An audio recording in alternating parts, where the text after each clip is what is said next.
in about 1 minute. Good morning. Thanks for being here with us. Thanks a lot.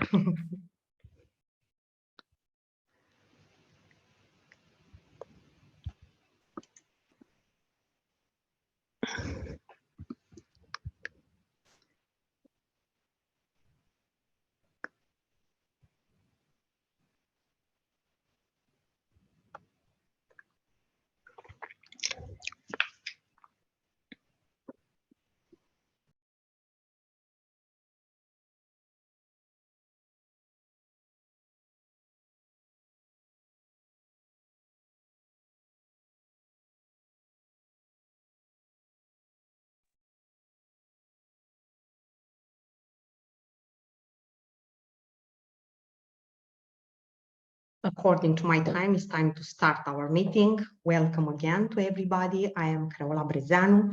I am the host of this meeting, and I welcome all of you to our event to celebrate pulses. The event is organized by ECPGR Grain Legume Working Group in strong cooperation with my institute, which is VRDS Bacău from Romania. And we are here all together, animated by the love of pulses. Even if we eat, we cultivate, we search these amazing species in a way or another.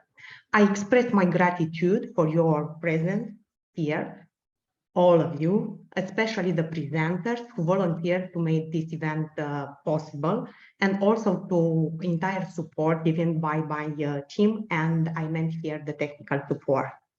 I am also grateful that we can have this meeting in safe condition, considering especially the context of the disaster of the last days. What can we see around us when people can lose everything in a blink of an eye? To have a smooth progress of the meeting, I would like I invite you to keep your microphones mute to avoid any background noises. I will ask since the beginning the accord to record this meeting, and having no messages from you in the chat, I will consider you agree. I will also propose to you to have a picture group, and in that moment, I will ask you to open the cameras. It will be very nice at the profile to have your name, and till you will be able to do this, I will ask my colleagues to run a short video that it was made here in our fields, just to highlight one more time the importance of the pulses in our lives and also the need of their celebration. Thank you.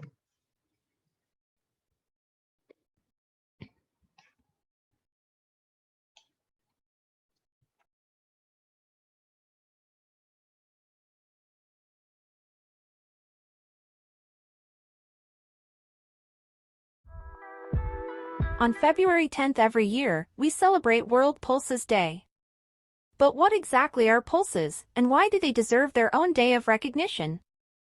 Diverse in shape, color, size, and taste, pulses are a subgroup of legumes that are harvested for their dry seeds. Beans, lentils, lupins, peas, and chickpea are commonly known as pulses.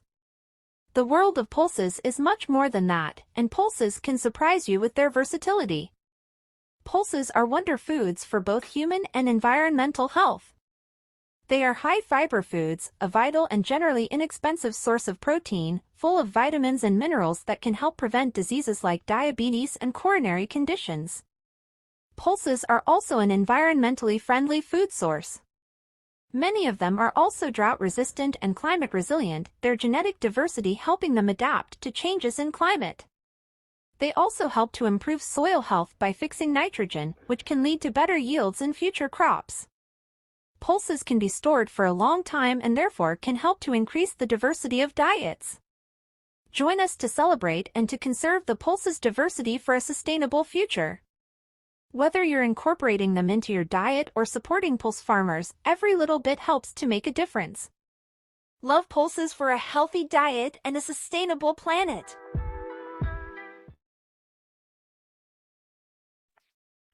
Thank you very much. Hope you enjoy it.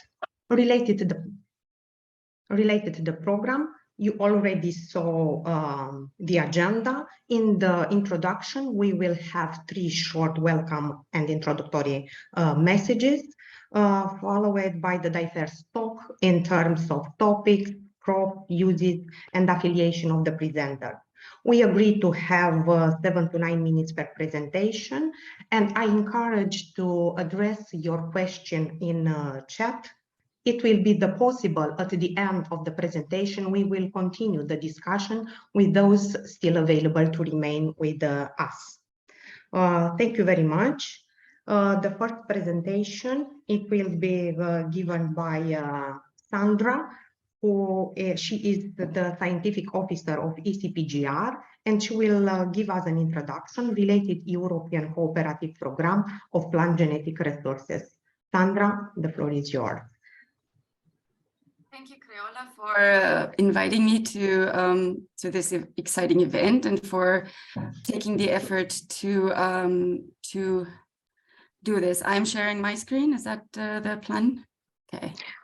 As you wish, if you want, you can share. You have okay. Access. Okay. So, can you see my screen? Okay. Yes, we can see. Perfect. Okay. So I just want to not take much time away from all the scientific talks about pulses, and just give you a short overview of ECPGR, which is hosting the working group that Creola is chairing.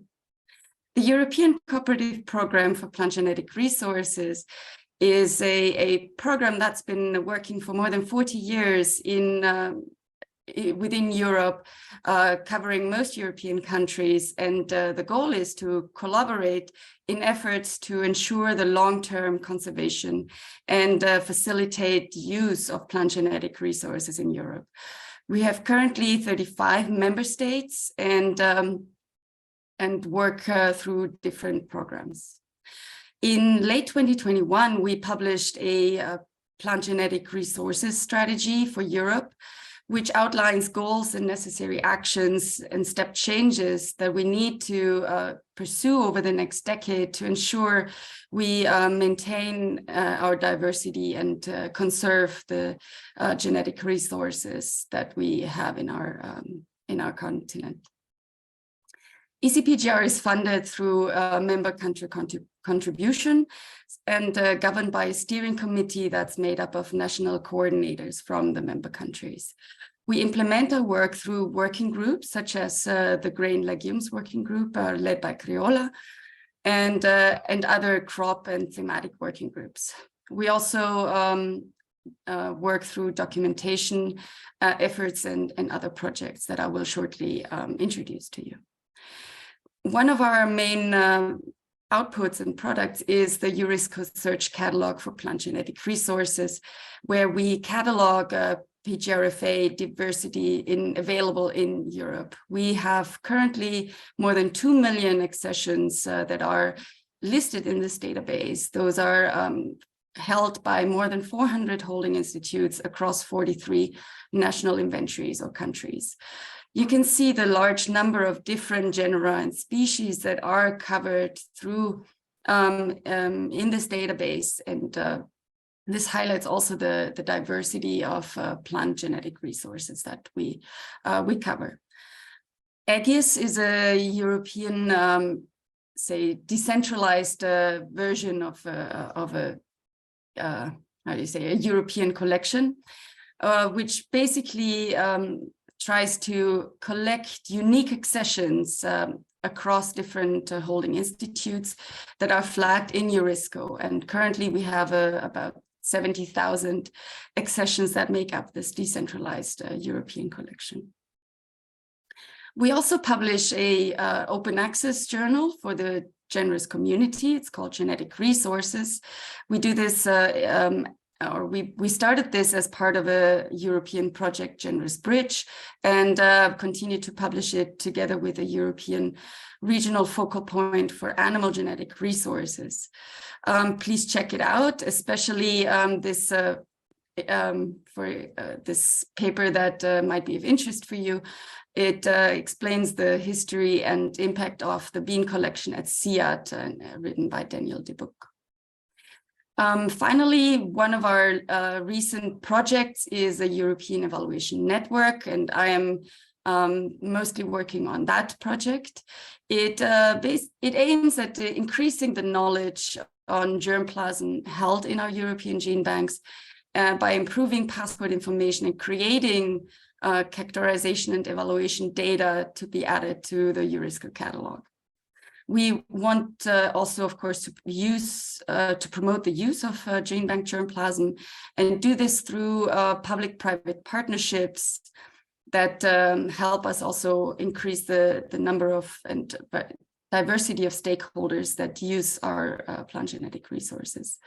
This project is funded by Germany through several initiatives that have been helpful in creating these networks. We currently have more than 90 partners involved in several networks. These include in the public sector, gene banks, universities and research institutes, while in the private sector, we work with breeding companies ranging in size from small family-run businesses to multinationals, and also breeding and farming cooperatives. And we work closely with Euroseeds, the breeding company, to attract more breeding companies. We currently operate 5 crop-specific EVA networks, 3 on vegetables, carrot, lettuce, and pepper, and 2 on field crops, wheat and barley and maize. These have been operational since 2019, 2020. And perhaps Creola will mention that we are currently starting preparations on creating also a legume network through an activity by the working group called Forever. With this, I will just acknowledge my colleagues in the ECPGR Secretariat, Lorenzo, our secretary, Loredana and Nora, and the additional project funding that we receive to also implement our work from the German government and the European Union through several Horizon projects. So thank you very much, and I really look forward to all the different talks on pulses. Thank you very much, Sandra. We'll meet soon in Forever project, as you already mentioned, and hope many other partners will join us to have the possibility to create a strong background for implementation and evaluation of this network. We have the honor to have our representative here with us today, 2 persons, Mr. Marco Marcella and Mr. Teodardo Calais.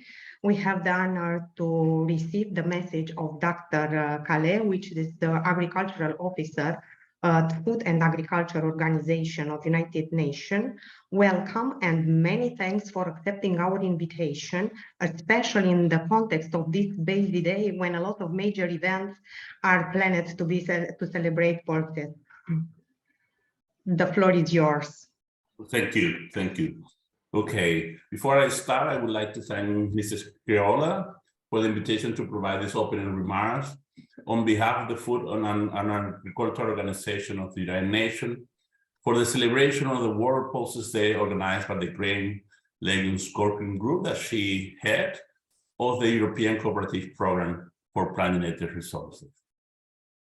It was 10 years ago that the United Nations Assembly declared 2016 as the International Year of Pulses, recognizing the importance of pulses for health, nutrition, and sustainability of agricultural system. We are fortunate that through the leadership and persistence of Burkina Faso and other countries, we have now a World Pulses Day to celebrate the importance of pulses each year. Pulses have a long history accompanying humankind since the beginning of agriculture. The first evidence has been found in Fertile Crescent from over 10,000 years ago.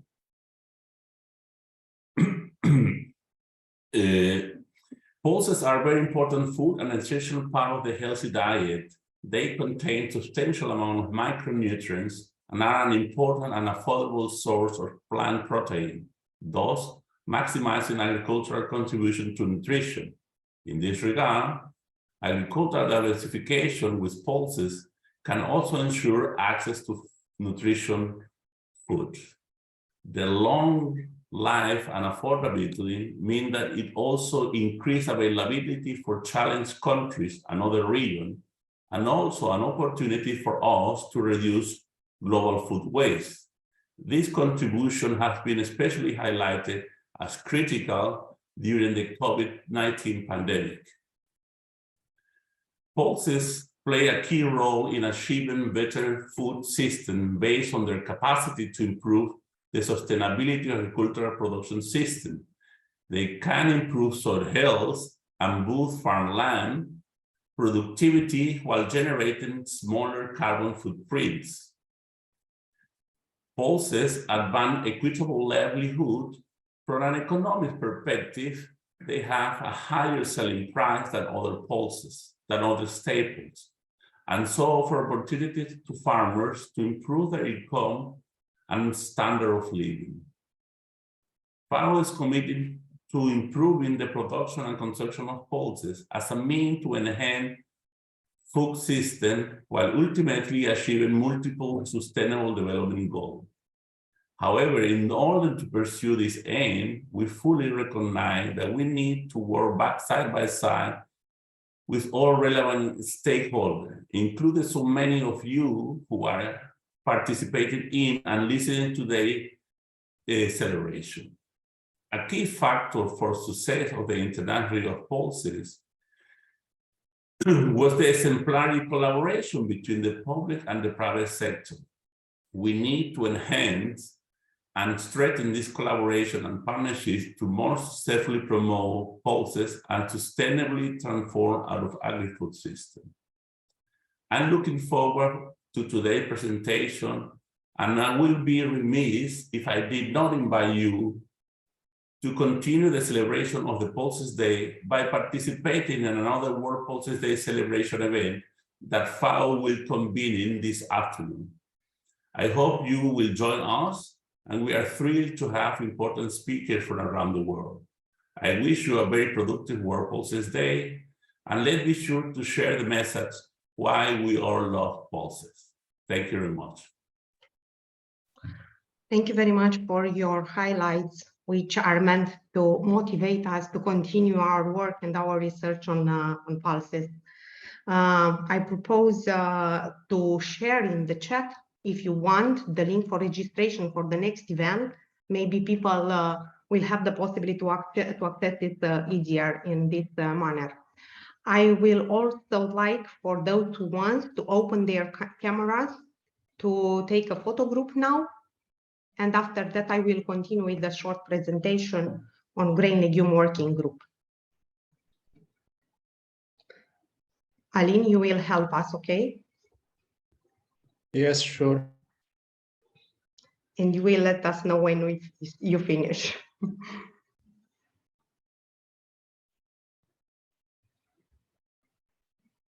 Even the picture will capture me with an open mouth. I have to thanks again for your participation. It's overwhelming. I didn't expect it so many people to attend, to be here today with us. Thanks a lot for that. And please tell us when we have to say P or B. B. I'm more a bean person. No cheese today, just pea and bean. Okay. It's okay. It's over.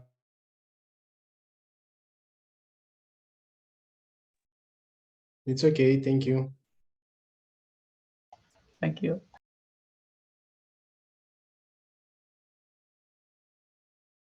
Sorry, I forgot to open my microphone. The next presentation in mind, and I choose to bring in your attention a little bit more, the grain legume working group, considering in the audience are people less familiar with this group, which function in frame of ECPGR. In a minute, you will see my presentation.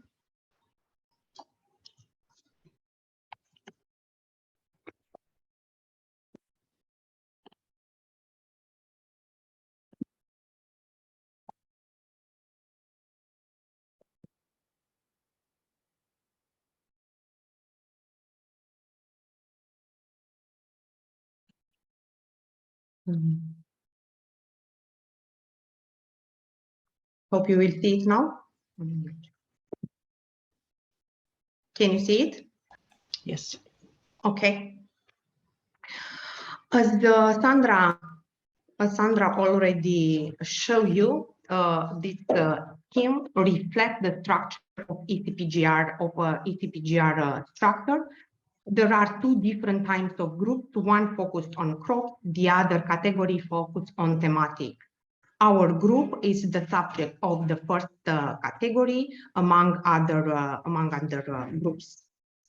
The benefits of our group is that we deal with the intra and interspecific diversity because the group has a lot of experience in different genus as Phaseolus, Lens, Cicer, Lupinus, Latirus, Pisum, Vigna, so on. And this allows a diverse approach of the group objectives.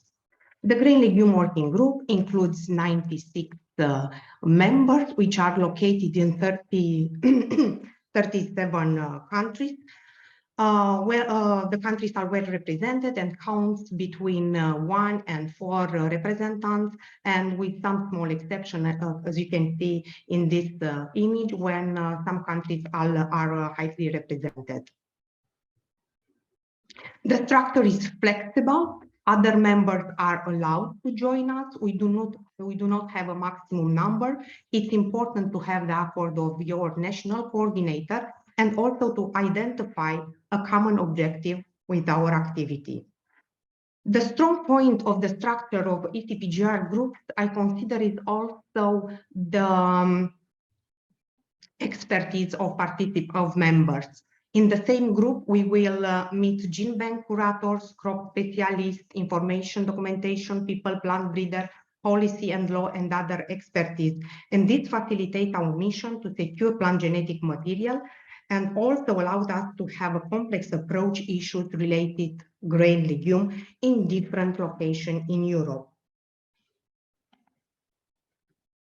The group activity is aimed to access and to provide, to conserve and to provide unique access to the germplasm in Europe, to promote and ensure use of grain legume genetic resources in a very organized frame based on passport and phenotypic information, using also standard protocol for transfer material.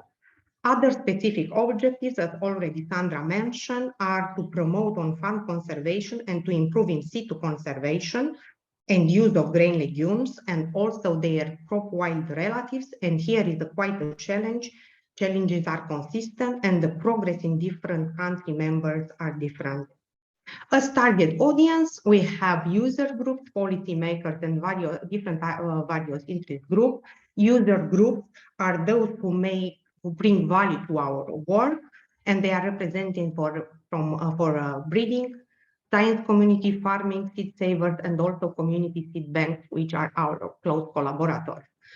For sure, we cooperate with policy makers, our role being to inform in their decision-making progress, and with different other groups, we cooperate to contribute to conservation, improvement of diversity, and also to participate to solve some other societal challenges.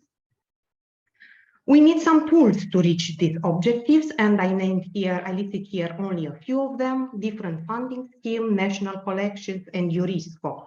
Funding schemes are inside of ECPGR or outside. When we are speaking about funds of ECPGR, it's an eligibility criteria to be a member of the ECPGR to can access these funds. And usually the funds are for characterization, evaluation, conservation, and use of different poultry species. Like in every project, the ECPGR projects permit common publication, exchanges of knowledge and materials, multi-feed location trials, and also external partners are welcome to join us, but based on their own funds. After the projects, the important material and data are stored in the national collection, and they are largely made available by UNESCO. And Sandra mentioned about this huge catalog maintained by IPK, who is here present also today here with us. More than 2 million accession of crop plants and their wild relatives are preserved in ex situ condition by more than 400 institutes.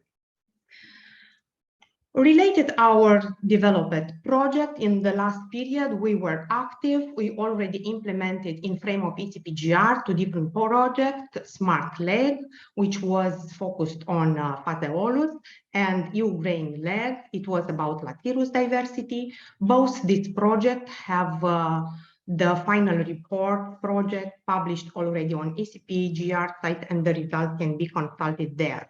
If we are speaking in general about the results, our project finished with the proper identification and phenotypic characterization, new data for URISCO, and collaboration with other projects like ERACAP, Horizon, so on.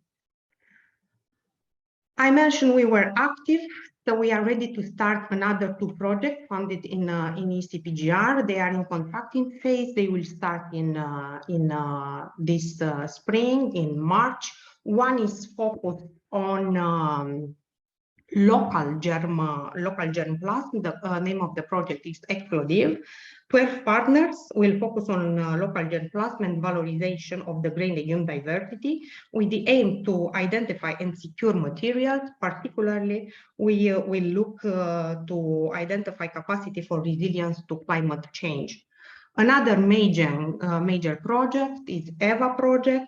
Here, 22 partners agreed on the need to speed up the breeding gains. EVA is a preparatory action toward establishment of an EVA legume network.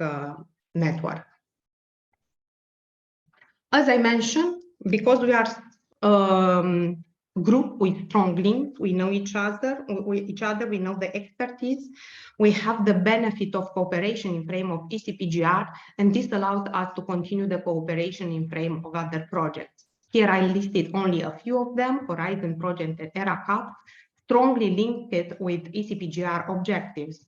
These were, I will stop only on 2 of them, Brezov, which is in its last month of implementation and has a conference established. I will ask my colleagues to share the chat of this conference in the chat.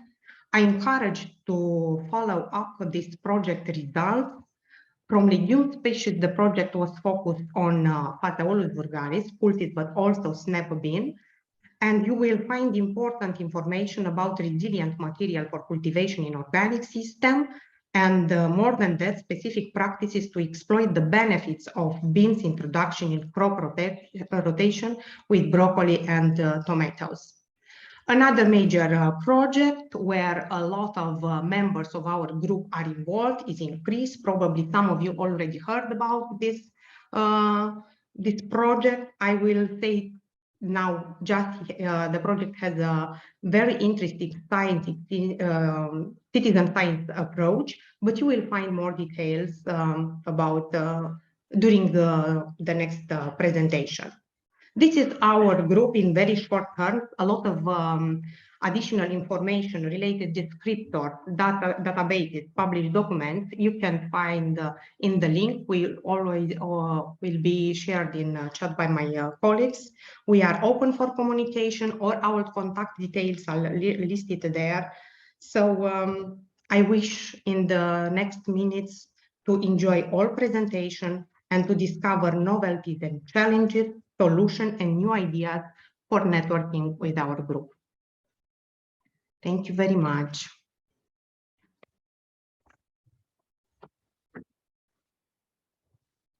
It was so quiet here. I was afraid I let my microphone mute. Next in our agenda, according with the program, is Lucia de la Rosa from Spain. Lucia, please let us know about the production and the demand of pulses in Spain. Are the pulses important and requested by Spanish market?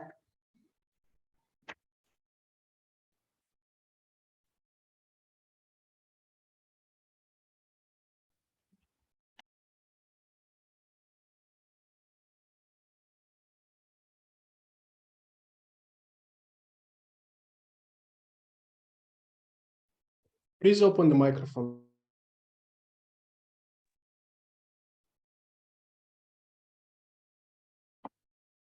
Lucia, your microphone is mute.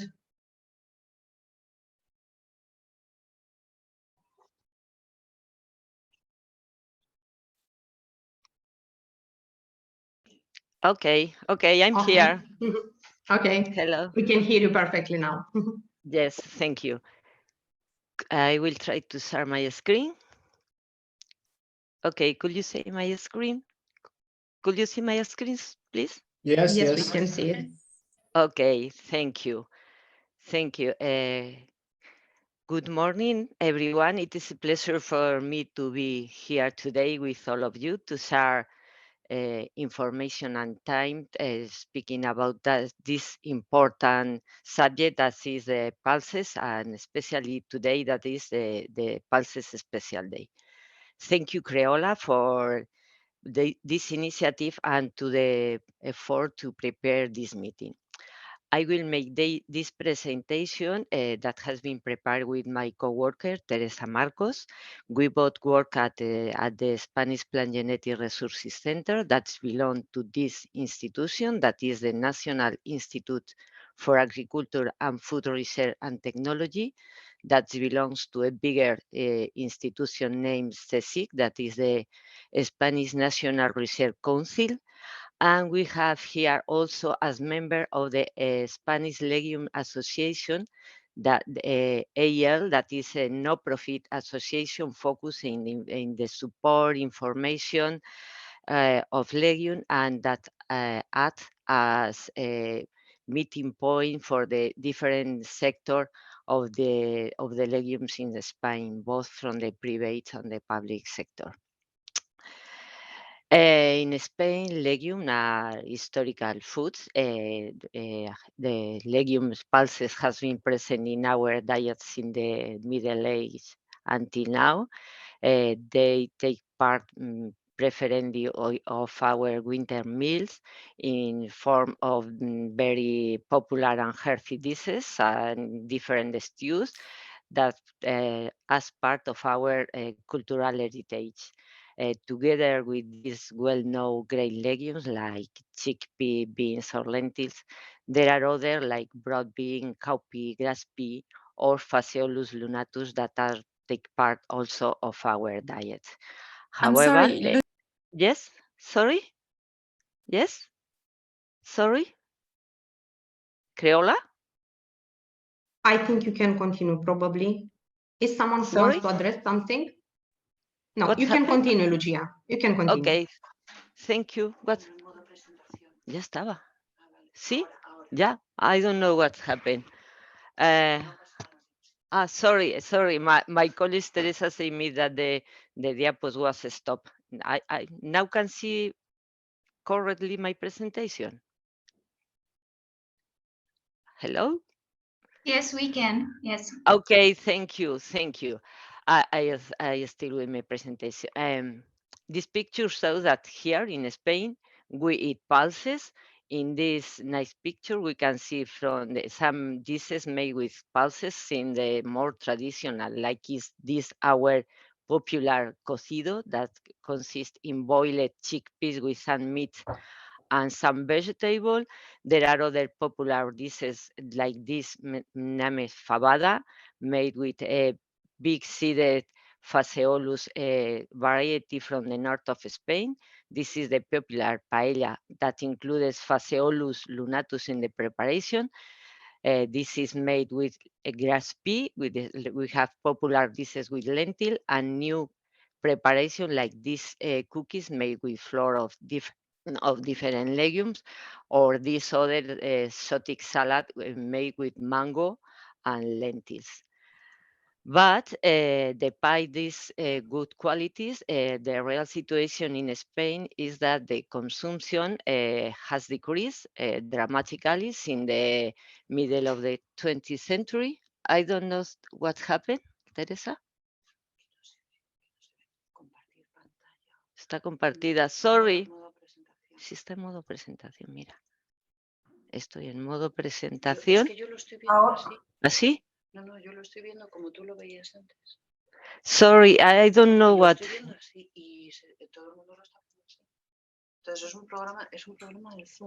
Yeah, I think that we have some problems, but I could still in this way.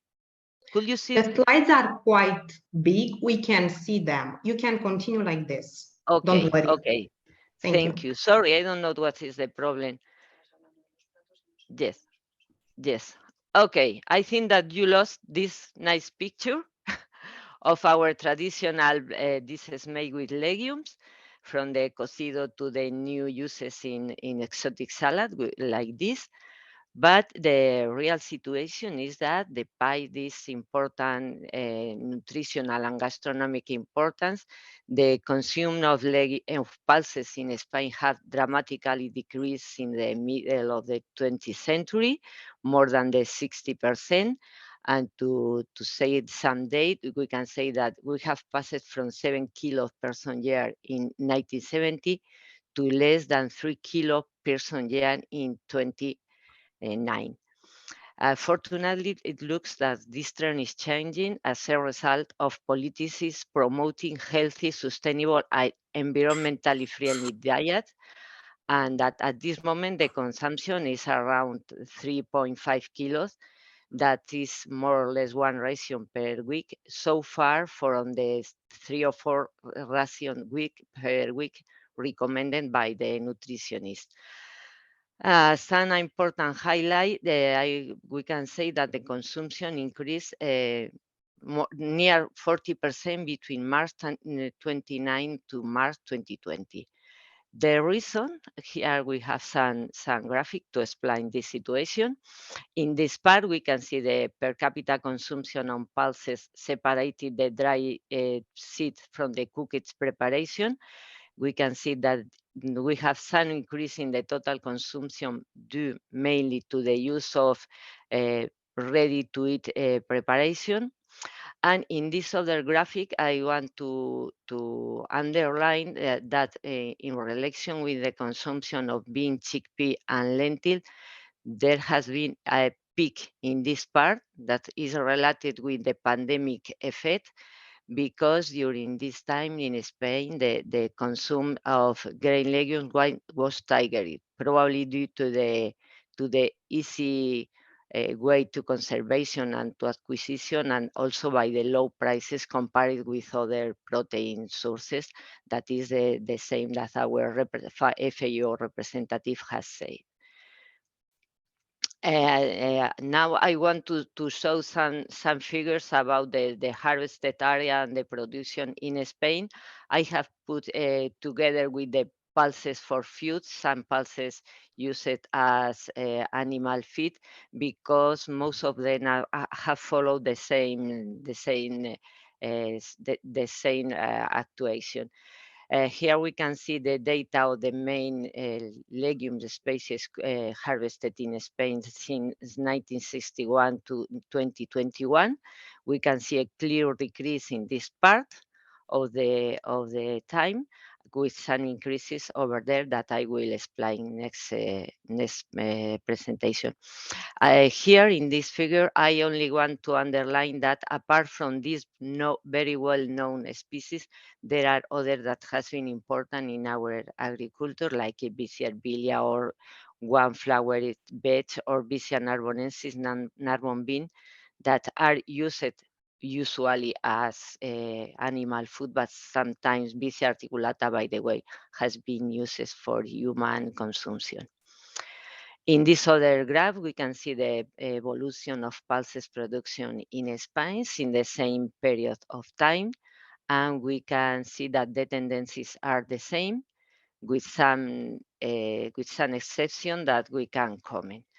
By the way, the decreasing all this time with valley and peaks have some explanation. In the case of the decrease of production, are due mainly to the low prices received by the farmer. In the case of animal feed, the main cause is the soya competition. Our animal are feeded with milk made with soya coming from the other part of the planet, from the Atlantic. Another important issue in this time was the migration of people from the rural areas to the cities. The peaks are also the explanation, and that is the punctual it's mainly economic side by the common agricultural policy, and the case on the 90s of the crisis of the bovine spongiform. And also there are some increase due to the use of quality product. Here, as all of you know, quality product are those recognized by the specific qualities of the good qualities. In the case of the pulses, by the good organic organoleptic qualities, and are linked to of concrete territories. And this type of products are benefit with some heights, and then this is the way to promote this type of crop or quality pulses. In the case of Spain, we have had a national aid to some varieties marked as protected geographic indication or protected designation origin. But after this part of the presentation, it is clear that in Spain our production is scarce, and both in the case of food or feed, we are net importer. We buy pulses everywhere. We buy lentils in Turkey, chickpea in Mexico, or lentil also in Canada, or bean to Argentina. And we are conscious that the situation of our genetic resources was in great risk of erosion. Sorry, I don't know if you can see this the imagine of our plant genetic resources, of our collection of grain legumes. In the case of Spain, the erosion of the grain legume was detected very early in the 70s of last century.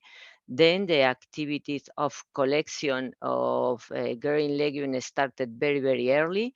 Unfortunately, we have in our gene bank network a lot of genetic resources, a lot of collection of the grain legume conserved mainly in our gene bank in the Plant Genetic Resources Center in Madrid, where there is the active collection and also the base collection. But there are other species like lupinus that are conserved in a different institution in the west part of the country. And all these, most of these accessions are also included in the European databases in EURISCO, and also obviously in Genesis. We try to conserve all this material and to exchange, because here we are the raw material to advance in the increase of the autonomy of Spain and Europe in the grain legumes. Really, the situation of both in Europe and also in Spain is that we are so dependent of the external sources of vegetal proteins. There are two methodologies to try to improve the situation. One of them, obviously, is the research. We are working in project focusing in grain legumes. That is the case of increase already mentioned by Creola. But we are also working in a local and national project, that is GREVISA, Genetic Resources of Vicia sativa for a Sustainable Agriculture, in which we are looking for drought-resistant varieties of Vicia sativa. And we are working also in this other project, named Resuena, in which using sensor, we are working to support the introduction of legumes for improving the sustainability of Spanish rotation, that was all traditional methodologies of agriculture that has been lost along the time. But obviously, this is not enough. The research is not enough if we haven't a political support. This political support coming from the aids and the modification of the helps of the common agricultural policy. And the support is also will include information campaigns on the benefit for human and environmental health of the use of pulses, like this today's meeting.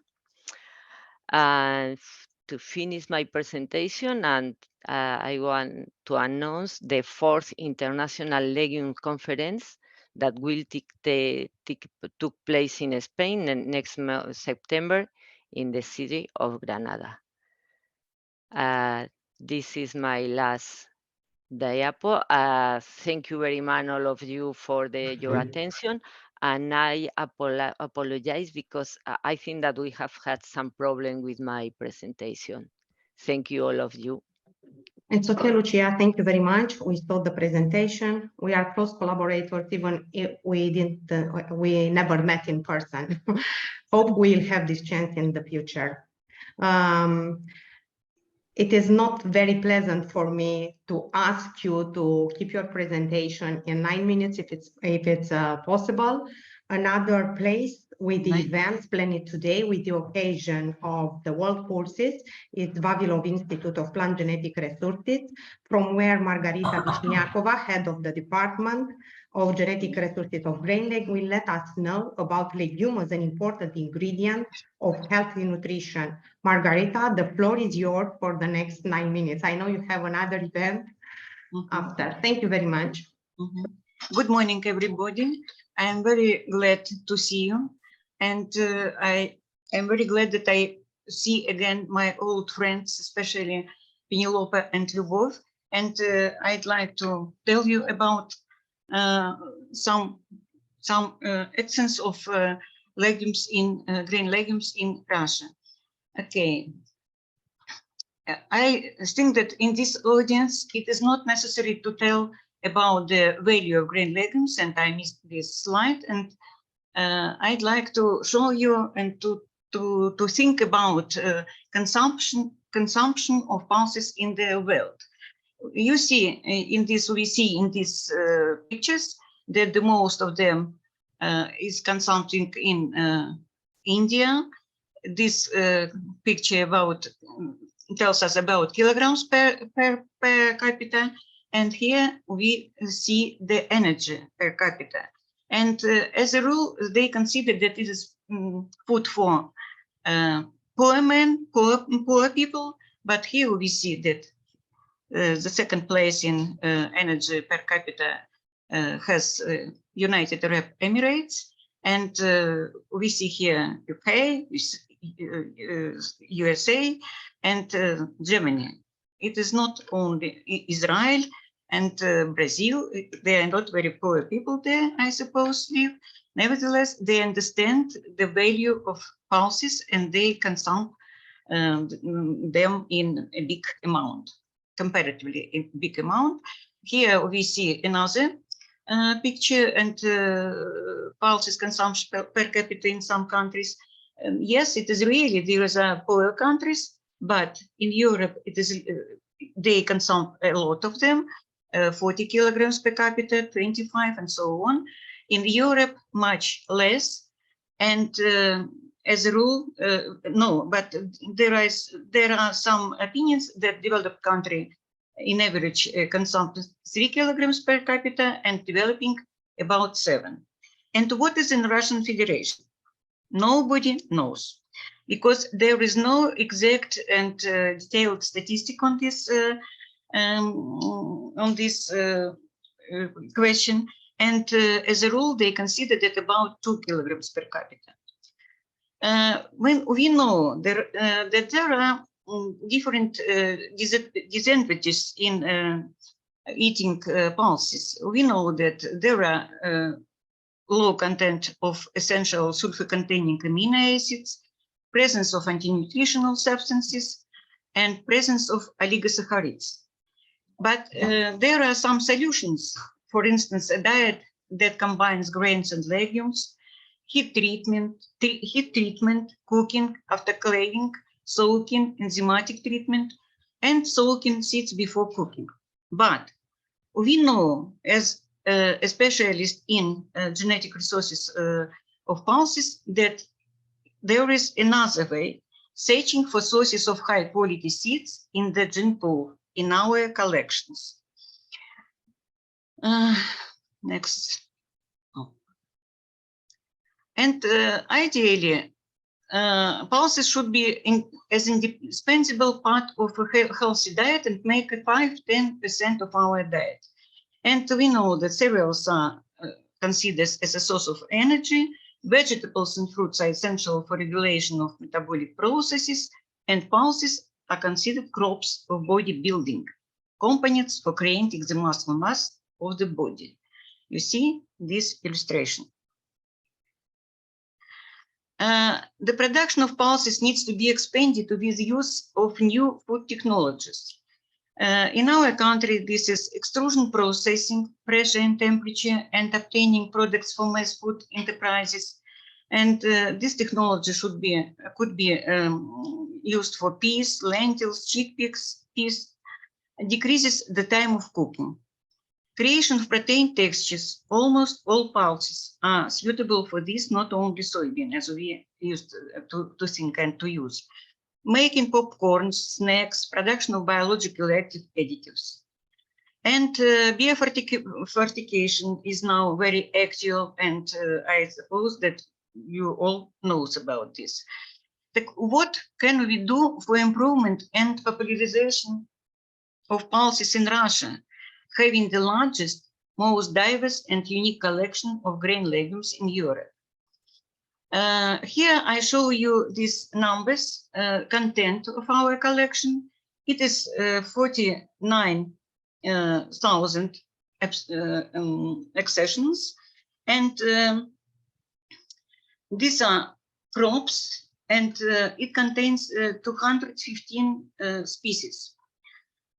The most collection are peas, common beans, and soybean. And what do we do? The closest and the most relevant example. Today, we are hosting a Vavilov seminar with a story about the nutritional value, a variety of pulses dishes with tasting.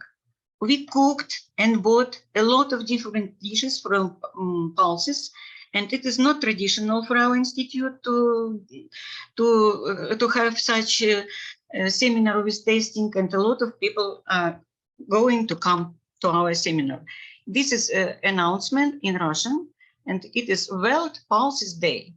And the question of the day, the role of pulses in food of man and mankind. And we always carry out long-term evaluation of seed quality, which revealed the scope of variability in the collection and allows to find quality sources. You see, this is range. This is the range of content of different metabolites we assess in different crops, and besides these main ones, there is evaluation of anti-nutritional substances and primary and different primary and secondary metabolites. Now we have possibility to assess metabolic profiles. And what one more example, and that diversity which we see in these traits, it allows us to recommend the best accessions for breeders.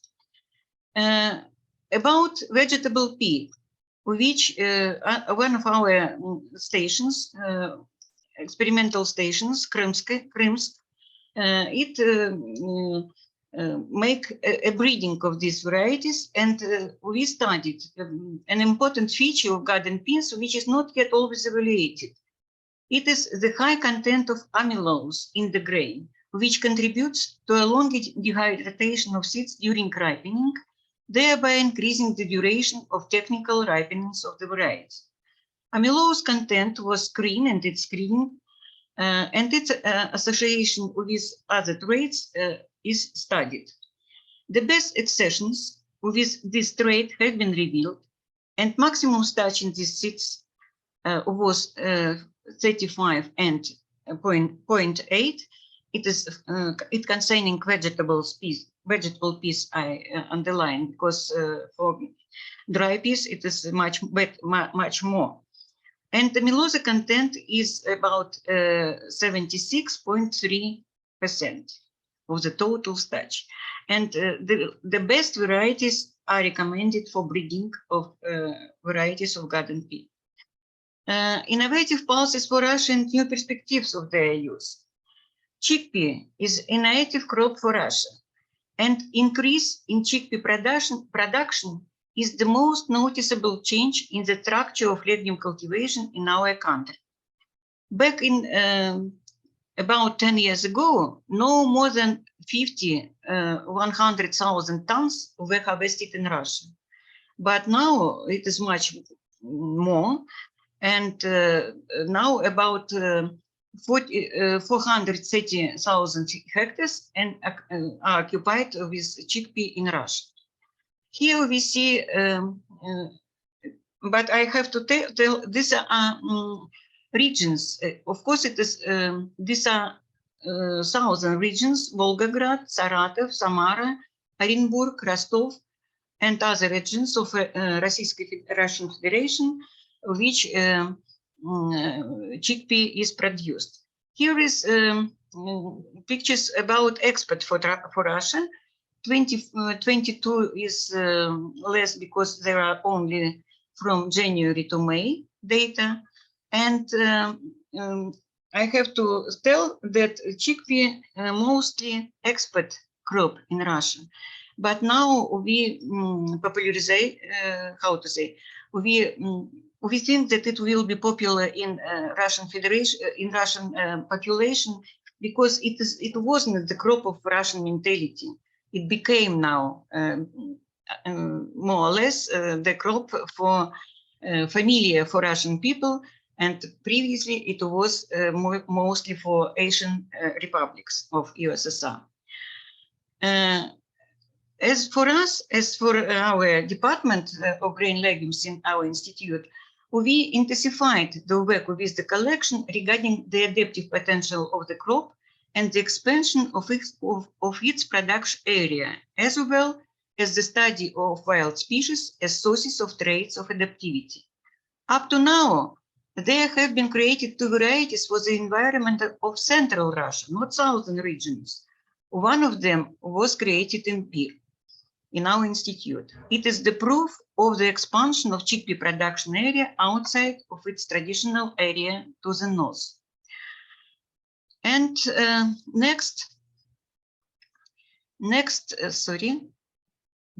something is Vigna, a new crop for Russia, because it is also southern crop. Nevertheless, we understood, these are pictures of from our experimental station in Far East, that it grows very well in our Far East and in Astrakhan region. And here you see, I'm sorry, I can't see cursor. Left pictures are Chinese varieties which we grow in our Far East experimental station, and on the right, 4 varieties which were bred in our institute in Astrakhan region. And we try to make more popular green gram and black gram in our country, because they are possible. It's possible to grow them in Russia, in southern regions, some southern regions in Astrakhan, for example, and in Far East too. And we publish some pictures about prospects of cultivation breeding of these crops in Russian Federation, and made such work which was devoted to history of the breeding. And you see these different periods Where you can see this? I'm sorry, I can't see cursor. These are 3 periods. You see here are years. What were peculiarities of breeding? For instance, the varieties of the first period of breeding were much more late, and modern varieties are more short, have short ripening period, and this is size of the seeds.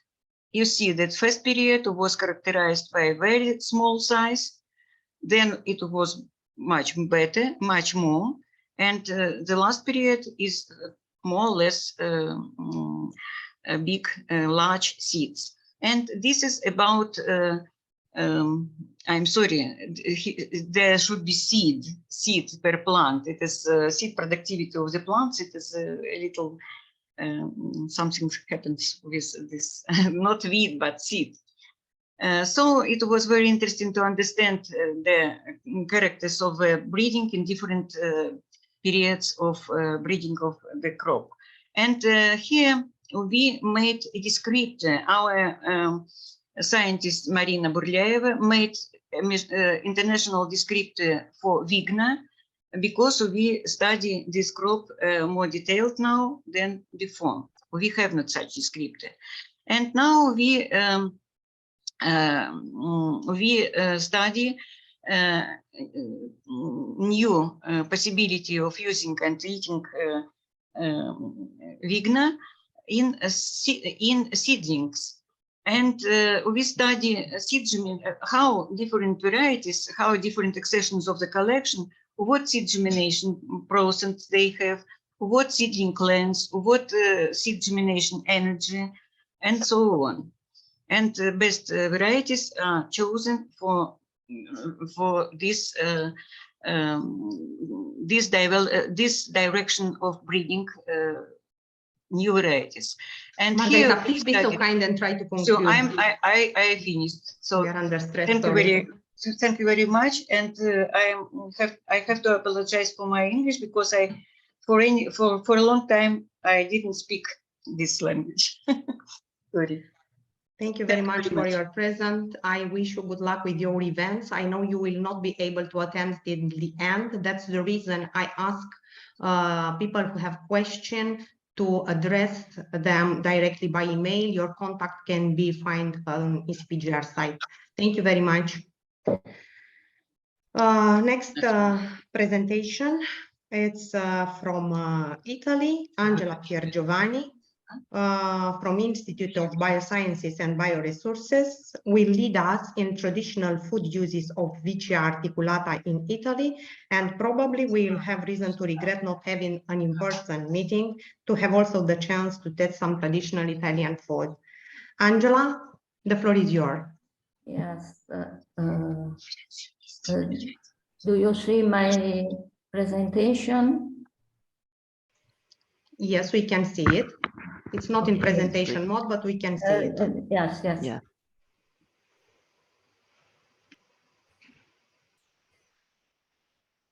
Okay.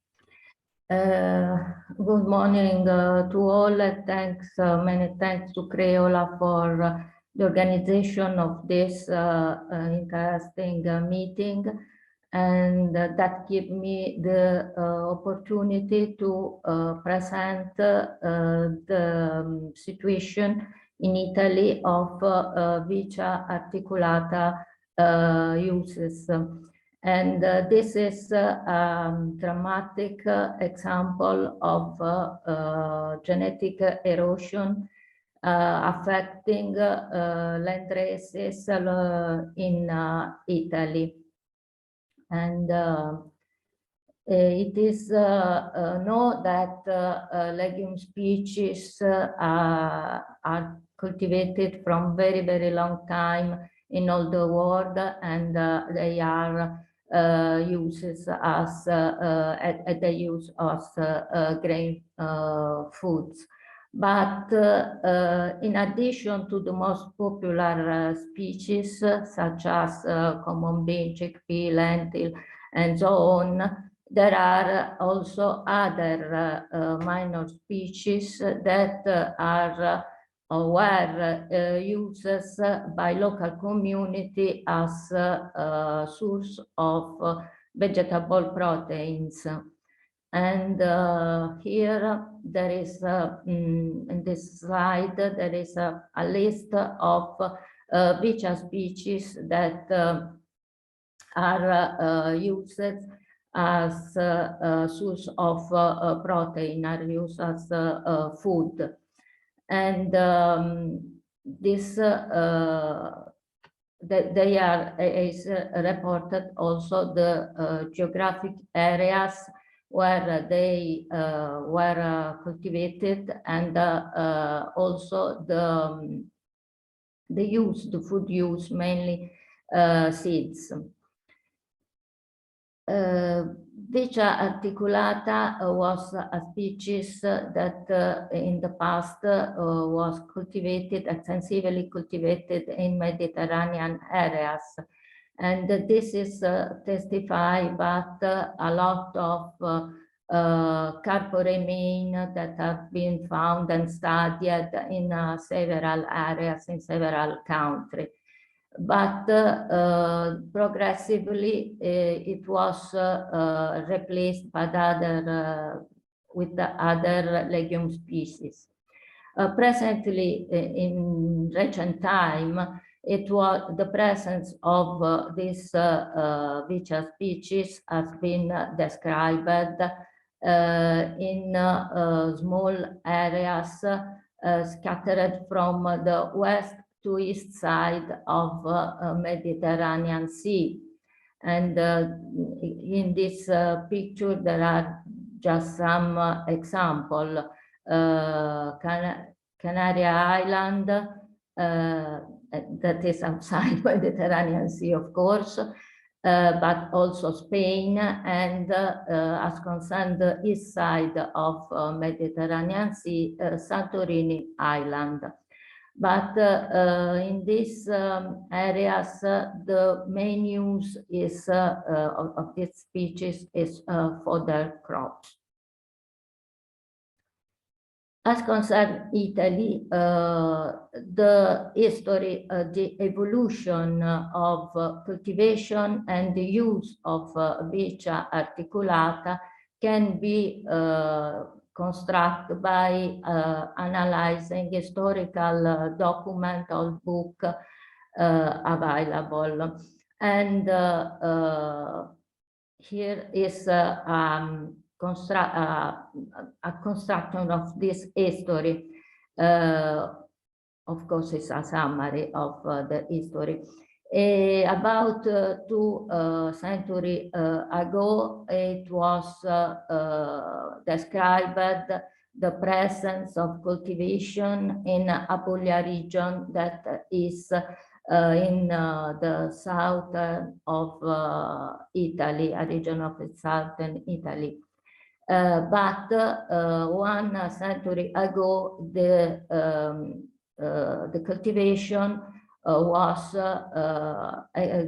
reduced, the area of cultivation was reduced, and its presence was reported only for Bari district, that is the central part of Italian, of Apulia region. And in more recent time, is reported the presence of a small cultivation in Messina district that was in the north of Sicily Island. But unfortunately, 10 years ago, there is this publication, was produced this publication that reported the disappearance of cultivation of Bicha articulata in Sicily and in Salina Island, that are a small island near the Sicily. So it's evident a progressive decline of this species. The present situation is this. Now there are only two very, very small areas where in Italy, where Vicia articulata is still cultivated. The first of all is Sant'Antioco Island, that is a very, very small island in the south of Sardinia. And here the local name used to identify Vicia articulata is a black lentil from Calasetta. Calasetta is the main village of Sant'Antioco Island. And okay, these are some pictures of plant, pods, seeds. And but in this island, the introduction of this cultivation is relatively recent, and it was ascertained that probably seeds were introduced in the island from Tunisia. The other area where the Vicia articulata is still cultivated is located in Apulia region, but now is a very limited area where is still present this cultivation. Only two villages and no more the whole region as was in the past. And two villages in the southern of Apulia region where I have shown the area with the red spot. And also here in Apulia, the local name is black lentil of Soleto. Soleto is one of the two villages where the cultivation is still present. And the name, the common name of black lentil is also used not only in Italy, but also in other countries, and is due to the high similarity of seeds with those of lentil cultivar with a dark coat. But the plant is different, the pod is different from that of lentil. This is just a summary of agronomic traits and nutritional traits of this species. And it's interesting, I think it's very interesting, the high protein content of seeds. And this can justify the custom to eat these seeds because they have a very high protein content. And this was important for poor people, mainly in the past. Unfortunately, the custom to eat this species is disappearing, and probably it disappeared in very short time because, as I have shown, there are only two very small areas where it is still cultivated and used as grain food. And farmers that cultivated this species are very elder, and so without the action of sustain to safeguard, maintain the on-farm conservation, this Italian custom will probably disappear in very, very short time. And this is an example of genetic erosion that affect land races, not only of these minor legume species, but also other legume species. And thank you for your attention. Thank you very much, Angela, for your very interesting presentation and for the signal you brought in our attention. From Italy, we go to Bulgaria to Sofia Petrova from Institute of Plant Genetic Resources, and Sofia will present the status of pulses in Bulgaria. Good morning, everyone. With pleasant excitement, I will present status quo of pulses in Bulgaria. The main drying pulses grown in Bulgaria are pea, broad bean, chickpea, and lentil. There is no special policy in Bulgaria to support legumes crops. It is widely believed that these crops are excellent only for crop rotation, for soil fertility, and they are good sources of incomes for farmers. During the period 2009-2014, legumes could not compete with the grains and oilseeds crops, which enjoyed much higher subsidies. For the period 2014-2020, Bulgaria declared to the European country that it will allocate the maximum allowed funds for protein crops for couple support.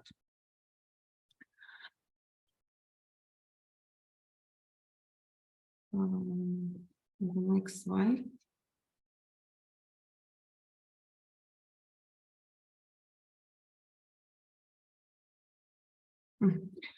Reasons to cultivate pulses in Bulgaria. During the last 10 years in European countries, the area used for dry pulses cultivation fluctuated between 1.5 and 2.1 million hectares.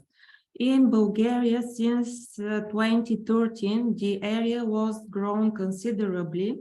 As increase between 2013 and 2015 was observed by 181.4%.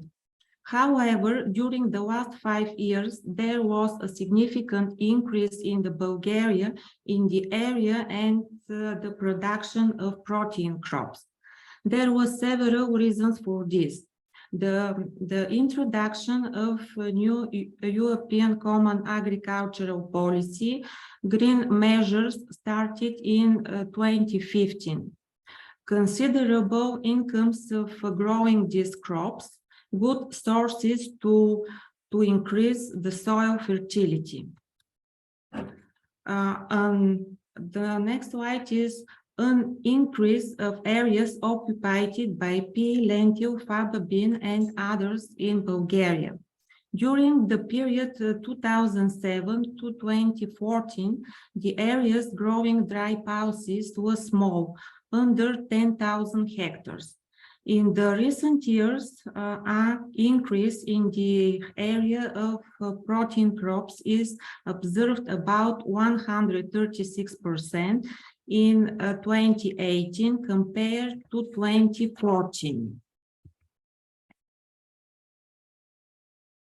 However, during 2019 and 2020, this area decreased twice.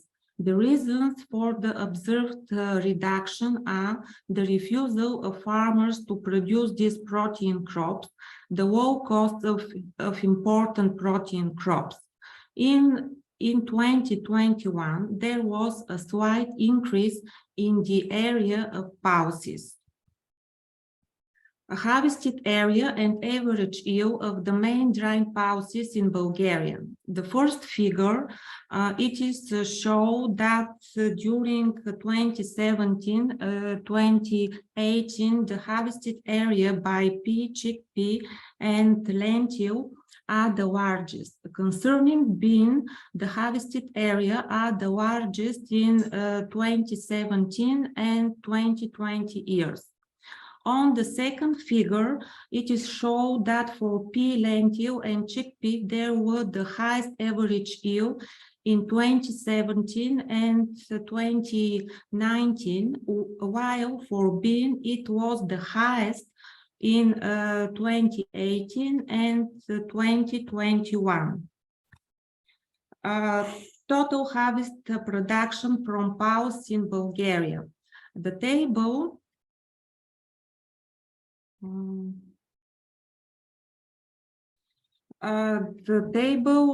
shows the harvest production of dry pulses by species in 2015 in all European countries, including Bulgaria. The total production of 31 tons seems relatively okay compared with Slovakia, Portugal, and Croatia. In 2015, the harvested production of dry pulses in Bulgaria was 31,000 tons. The harvested production by species in 2015, field pea, 19,000 tons, followed by broad bean, 3,000 tons. From the figure, it can be seen that the production of pea and lentil in Bulgaria was the biggest in 2017 and 2018, while the production of chickpea was the largest in 2018. For the bean, it was in 2021. Dry pulses and share of total number of farmers cultivating dry pulses in Bulgaria in 2013. The production of dry pulses in Bulgaria is more intensive as in the other European countries. Larger farmers over 10 hectares of arable land cultivated high percent of the Bulgaria dry pulses area, although they are represented under 10% of all farmers. Farmers' structure and output value of dry pulses in Bulgaria. The largest share of in the legal farmers' structure is held by natural person, with a share of more than 80% occupied by average farm size of 1.9 hectare. From the second figure, it can be seen that a big part of the dry pulses production in Bulgaria is subsidized in 2015. How to increase the competitiveness of protein crops in Bulgaria? In order to increase the competitiveness of protein crop in Bulgaria, it is necessary to strengthen the breeding resources, organize seed production, expand consulting services to overcome the lack of knowledge, and better knowledge of special agricultural practices by farmers when growing different types of protein crops. Cooperation between farmers and other participants in the chain, association of farmers to strengthen their market position. Thank you for your kind attention. Thank you very much, Sofia. I encourage people, if you have questions and if you need more details, please do not hesitate to use the chat. Not far from Bulgaria, we will stop in Romania to our sister institute at Elena Barcanu. She is a special guest today. She is not yet a member of the group of grain legume in ECPGR, but she's a very close collaborator of us in different national projects. She's young, she's motivated, it's always a pleasure to see her presentation. Elena, please let us know about the process research to increase plant stress plasticity, quality, and yield. The floor is yours. Thank you very much, Creola, for inviting me, and good morning to everyone. I'm gonna share my screen. And after all, I'm gonna tell you all about it. So can you see it? Yes. Okay, so it's But full screen. not in a full screen. Okay. We can see the first slide in a corner. Okay, let me close it and then share again. Okay. Okay.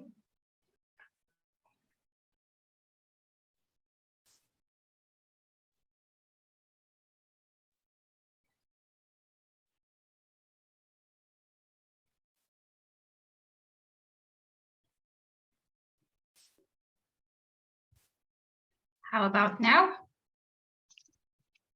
Perfect. We can see it. Great. So now it's all good.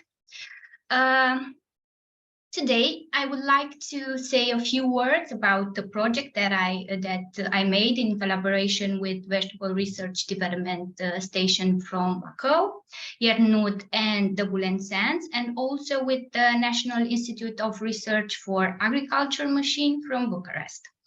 So our project, as Creola also said, is called Researches About Pulses with aim to increase plant stress, plasticity, quality, and yield.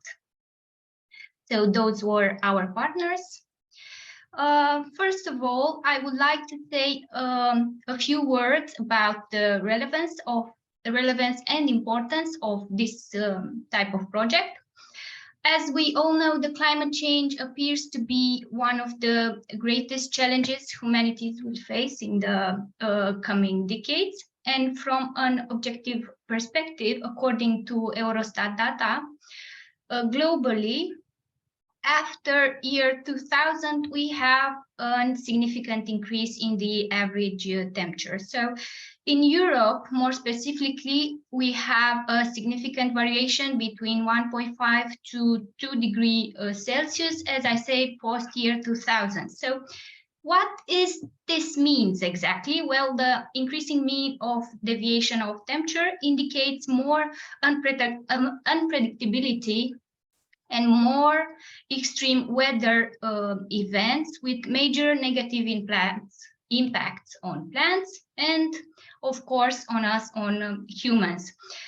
Eurostat also provides data on climate-related economic losses, and if in year 1918 at the European level, the total losses were almost 3.5 billion euros, in 2019, they were over 13 billion euros. So clearly in 4 decades, we have losses increased almost 4 times. So if we analyze the areas most affected by climate change, then we can say that, as the graphic also show, the agriculture is the most vulnerable sector, followed by forest, health, biodiversity, and water resources.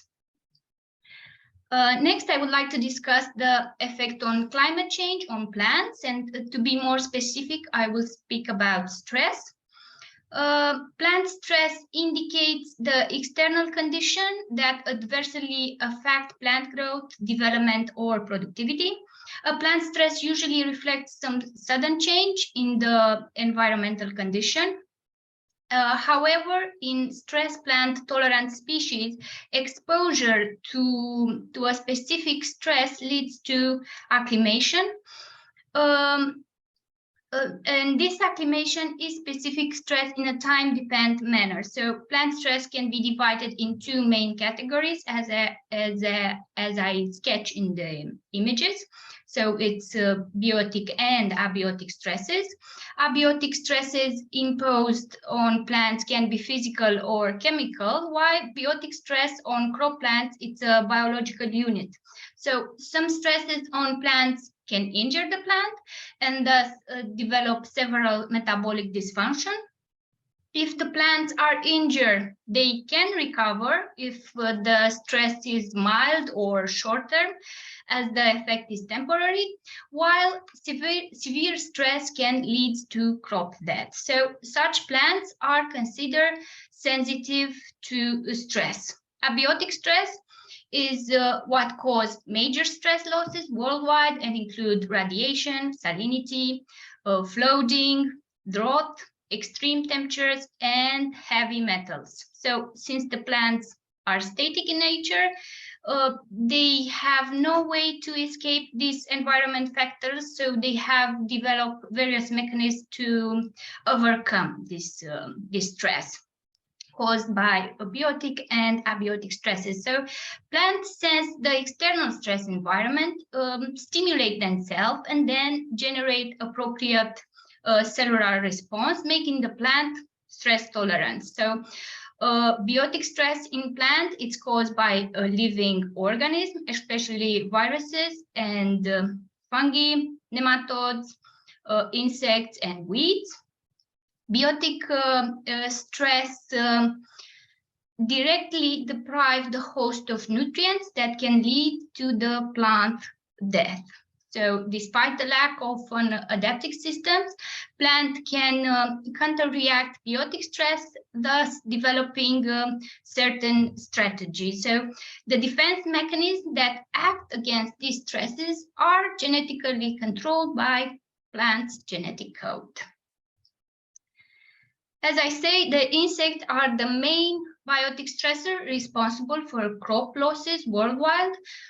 Direct losses are related to the amount of dry matter consumed, and indirect losses are those resulting from the compromised crop. So total losses, all full of crops in the world, are estimated around 30–40%, which is a huge percent, despite of an annual expense of millions of dollars on insecticides. So we know that insects are extremely adaptable species, especially in the areas where monoculture is promoted or where large areas are cultivated by only few main species, especially chosen for their high productivity or high nutrient content. So in this area, herbivorous insects, they find a favorable condition for development and of course for reproduction. So in the process or artificially selecting crops suitable for human consumption, plants that are highly susceptible to insect infestation are also selected, and insects are also able to evolve towards biotype that can adapt new challenges such as host plant resistance, insecticides, or climate change. So what do we do? At Vegetable Research Development Station, over the years, we have managed to collect genetic resources, and we do have a valuable germplasm collection of legumes. For many years, we had made the assessment of the collection of pulses, and for this project, we have studied and selected 24 accessions of peas, 12 accessions of fava beans, 26 accessions of beans, and 1 accession of chickpeas. So during the entire project, we did screening for biotic and abiotic factors, biometrical measurements according to ECPGR guidelines, phenological observation, and also biochemical determination. Among the study crop, the potential loss due to pests range from 0% to in chickpeas to almost 70% in bean production. Crop competition with weeds, it's a double-edged sword, and a competitive crop will suffer less yield loss at the hands of the weeds and will also reduce seed sets of weeds compared to uncompetitive crops. So in our study, weeds had produced a potentially loss varying from 26% in fava bean to 31%, almost 31% in the case of pea crop. Disease also affected the crop in a lower percentage, from 0 in case of the chickpeas and 10% in case of the bean crops.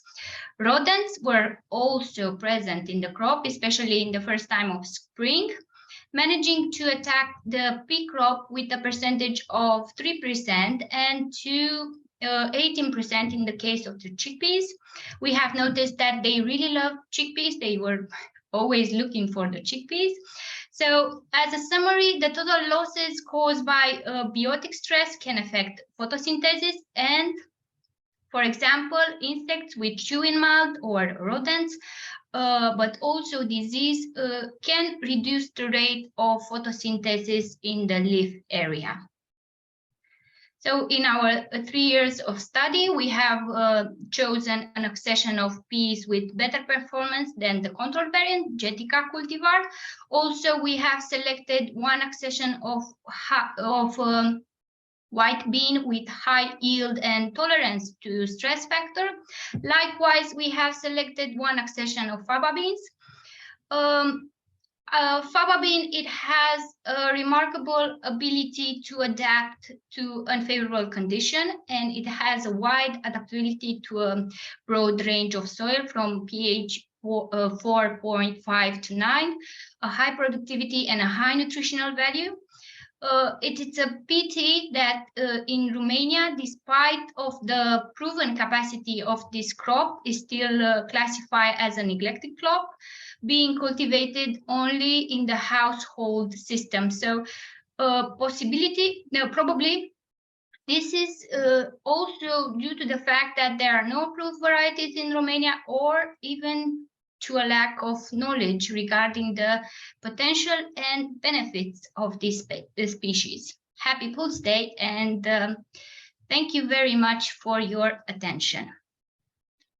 Thank you very much, Elena, for your very nice presentation. And I confirm, it's a pity this species it's not very well treated in Romania. Maybe we will find a way to introduce it more in our research and the results to be forwarded to the field. Thank you. Yes, I'm hoping that too. Thank you very much once again. Thank you. Thank you. Next in our program is the Center of Estonian Rural Research and Knowledge. Kuli Anama, welcome here. Thank you a lot for being here today, and also for entire feedback during the years. You always send your feedback. Even I ask your opinion about the project proposal, a meeting organization. You were very supportive always. Thanks a lot. And we are ready for your presentation. Thank you very much, Creola. Hello, everybody. And thank you very much for organizing this event today. And yes, it's difficult for us as well to say the new name of our institute, but it has been the same institute since more than 100 years with different names after several mergings. Do you see my presentation? Yes, we can see it nice and clear in full screen. It's lunchtime in Estonia, so I give a short overview of what do we eat in Estonia. So, and firstly, just as field pea and we say field bean for faba bean. They are traditional crops. We haven't cultivated them broadly earlier, but after the system of EU subsidies was introduced, you see the area increased with some decreases due to weather conditions, and after the broad bean weevil, this insect decided to land in Estonia as well and destroy most of the harvest or the seeds. So, and one other fact about Estonia that today it's very it's in a growing trend to cultivate a mixture of species of spring cereals and field or pulses, let's say. But it was in Estonia already started in 20s or so, because we wanted to get the seeds, to house the seeds, but as at that time the varieties were these conventional ones with leaves. So to get them not lodging, we cultivated it like in mixtures. But as nowadays we have these leafless varieties, so it's not so common anymore. So, and about breeding, as it's actually a breeding institute where I come from, or where we are at the moment. So when we started with breeding, we established the institute. Also, pea breeding started also in 1920 as the institute. And we have actually, we would say 3 or nowadays 4 main pulses, crops, main pulses in Estonia: field pea and as we say, field bean, but broad bean, and garden bee, which has to be in each garden of each family. And quite recent, or let's say 20 last years, we have a kidney bean as well. So about some varieties, this broad bean, which was released already in 55, and it's still listed and it's still in use. We make a pea soup, a bean soup of it, or it's even more common to boil them as a side dish for beer after sauna, for example, or wherever in pubs. So this dish is very common. And then one field pea variety. We like to eat green field peas. We always make a pea soup of this certain variety, for more than 40 years already. And we always eat pea soup during Show Tuesdays, or on Show Tuesdays, which is actually a week after Valentine's Day this year. So people go to sledge and make some winter activities, and then they have their warm soup. Sometimes it's also this field bean or broad bean soup, but it's more, the bee soup is more common. But it's not always winter and cold and snow in Estonia, although we are far in north. Sometimes in the summer we have even warm days. And then we like to have this very traditional Estonian dish called kama, or kama powder. It's made of a mixture of cereals, and there is always a pea flour in it. And it's eaten with yogurt or sour milk. And each foreigner who has been in Estonia normally take one package of this with her or him. Coming to Gene Bank, where I work, we have the oldest vegetable in our Gene Bank is kidney bean or bean, which is actually originated from a girls' housekeeping school from 20s, but we got it back from Vavilov Institute some 10 years ago or so. So we didn't have it ourselves. So we are very grateful for the Vavilov Institute in St. Petersburg that they have preserved our material. And how we get some old material nowadays, also from old ladies or old gardens. So we have made calls to find some old varieties, some traditional varieties. And for example, this lady who was 85, when she sent us this photo, wrote us that she has such an interesting and very old variety of bean. And now we have this bean in the Gene Bank, and we are very good friends of this 90 years old lady. And so we have collected actually quite some policies. And but as you know, that in most of the countries in Europe, the distribution of seeds or marketing is very strictly regulated. So we have registered some varieties found like this as conservation varieties. So we have one broad bean, and you see the seeds of bean, broad bean big like this, are very exceptional in Estonia. So we registered this variety, or for example, one garden pea variety, which is from the grandma of this lady who had it. And as I told you, peas like garden pea, is very, very popular in each family. Even if people don't have their gardens to have this small plot, some people they put it in the balconies to have to take some of these green peas with their own hands. And these we eat fresh. And the soup we make of a field pea, but this garden pea we eat fresh. So, and just a few words about our recently introduced crops. So only this field pea, garden pea, field bean and garden bean are common in Estonia, but just A few years ago, we registered our first variety of soybean, and it's in growing trend in Estonia at the moment. And then in our institute and some innovative farmers, they have tried in the fields also lentil and white lupin, and they are going slowly, but some of them quite well. And as Margarita told in there, in Vavilov Institute, they have this tasting day today. So we got an invitation from our policies group for tasting next to our traditional peas and beans, also lentil, chickpea, and white lupin dishes today.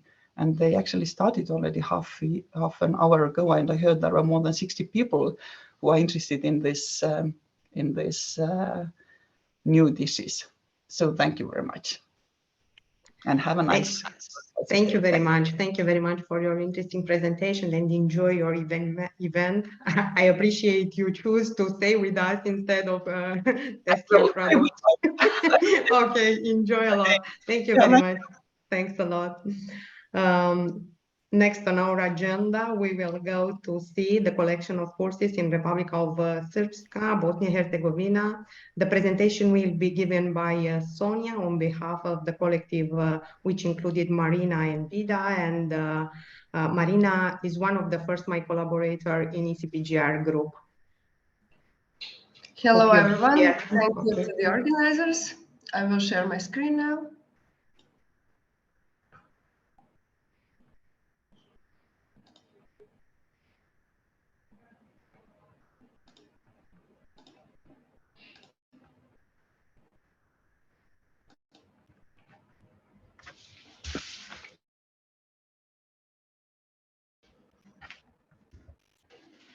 Are you able to see it now?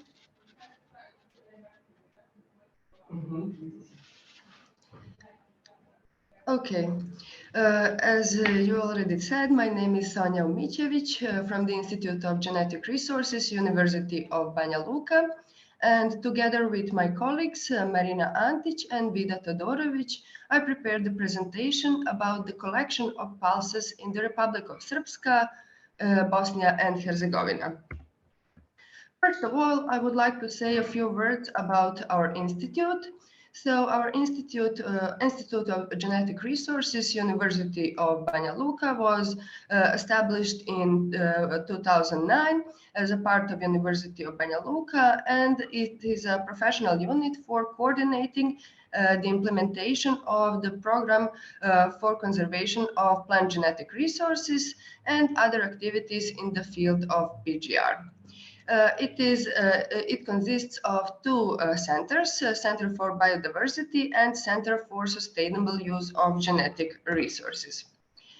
Center for Biodiversity is actually related to basic developmental and applied research. Gene Bank of the Republic of Srpska is also part of it.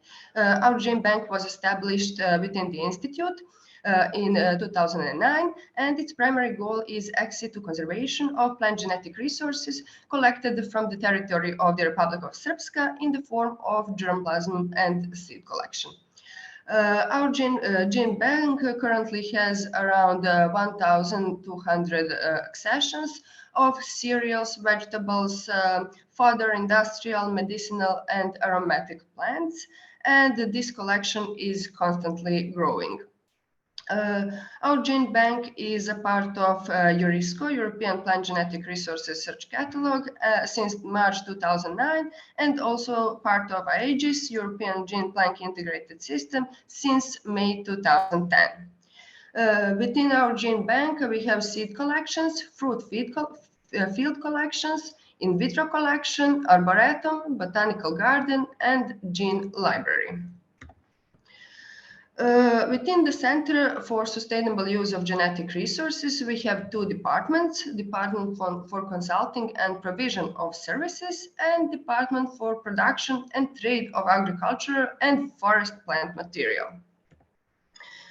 Our institute is responsible for protected area, University City, which is category 6 protected area area with sustainable use of natural resources. It is located in Banja Luka, Republic of Srpska, with total area of 27.3 hectares. Actually, in May 2012, it was declared as protected area for resource management. A few key natural values are present, such as Platinus Alley, River Verbas Coast, natural monuments, ornithofauna, botanical garden with its arboretum. Just a quick few words about pulses. So pulse is a derivation from Latin word pulse or pultis, meaning thick soup. The first evidence of pulses comes from 11,000 years ago in the Fertile Crescent, a region in the Middle East which was home to some of the earliest human civilizations. Pulses are cultivated for its seeds, which are used for human and animal consumption or for the production of oils for industrial uses. Pulses provide about 10% of the total dietary protein consumed in the world and have about twice the protein content of the most cereal grains. The year of 2016 was declared the International Year of Pulses with the aim to raise public awareness for the nutritional benefits of pulses as part of sustainable food production aimed towards food security and nutrition. So a few words also about pulses in our gene bank, plant gene bank of the Republic of Srpska. So we have 170 accessions of Phaseolus vulgaris, 14 accessions of Phaseolus coccineus, and 10 accessions of Lathyrus sativus. So gene bank primary goal is not only to collect and deposit plant material, but also to evaluate it. Now I would like to present you our evaluation of our accessions. So from 2016 to 2018, we had project Grain Legumes, genetic resources and their importance for human consumption and sustainable agriculture, where we actually did expedition in the area of Romania and collecting of 7 new accessions of Phaseolus coccineus. We did also morphological characterization and multiplication of those new accessions. Also, we did molecular characterization of 70 accessions of Phaseolus vulgaris and 11 accessions of Phaseolus coccineus, as well as implementation of the Smart Leg project, efficient management of resources for smart legumes utilizations. On these pictures, you can see our morphological characterization.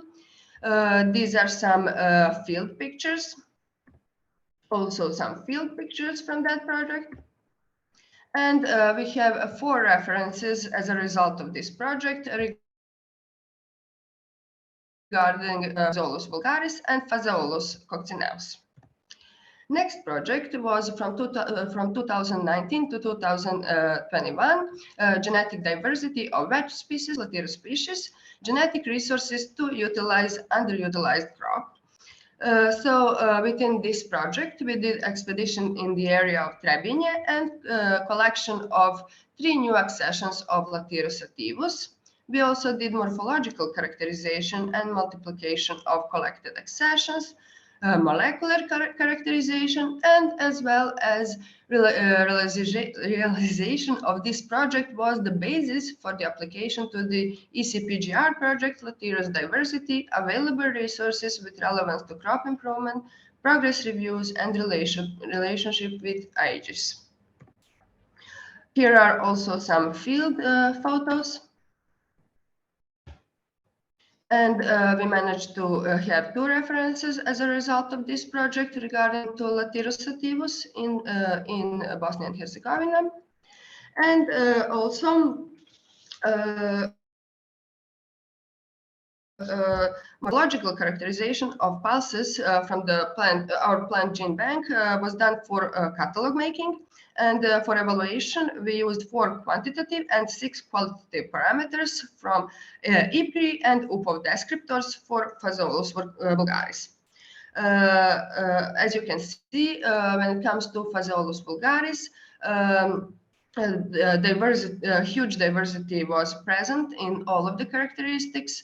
You can see when it comes to number of seed colors, most of the accessions had one color, while a few had two colors. And when it comes to primary seed colors, we had a wide variety of it, and also when it comes to seed shape. Regarding Phaseolus coccineus, you can see that variations were a little bit smaller, but we also have about 50% of the accessions that had one color and 50% of the accessions that had two colors. We had a little bit less primary seed colors, so only white, black, brown, and violet, and we had only two seed shapes. While when it comes to Lathyrus sativus, we had that we can see that we didn't have much of the diversity here. We had only one seed color. We had two primary seed colors beige and green, and only one seed shape. And our take-home message at the end is our vision is a world in which plant diversity is valued, secured, and supporting all life. Thank you for your attention. Thank you very much, Sonia. I will meet your team for a meeting to conclude our data for Eurisco. Another country, another species, another crop, but I'm not sure if Statia Lazaridi is in audience. Are you here? Yes, I'm here. Yes, you are here. Yeah, it was impossible for me to detect you. Yes, please let us know about your presentation, which is giving together with Penelope Bebeli from Agricultural University of Athens. The floor is yours. Thank you. Thank you. Okay, let me share my screen.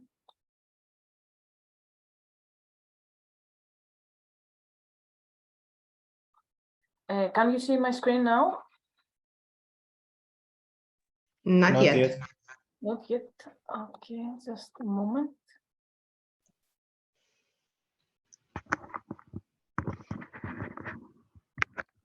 I think now. Yes, we can see it now. Okay. Yes. But this is not in presentation mode. Yes, it's true. But we can see it. Yes, it's to avoid the same mistake than me. Yeah. Okay, I will manage. Don't worry. Okay, let it like this. Yeah, I tried a few times and I had the same problem, and also in the morning. So it's okay like this. Okay, okay, that's right. So good morning, hello to all. My name is Statia Lazaridi, and along with my professor Penelope Bebeli, we have chosen today to present you for the World Pulses Day the cowpea diversity that is hidden in our country, in our farms, and the potential that this material has in order to be included in our tables. So, well, cowpea, you can see if I'm changing the slides, okay?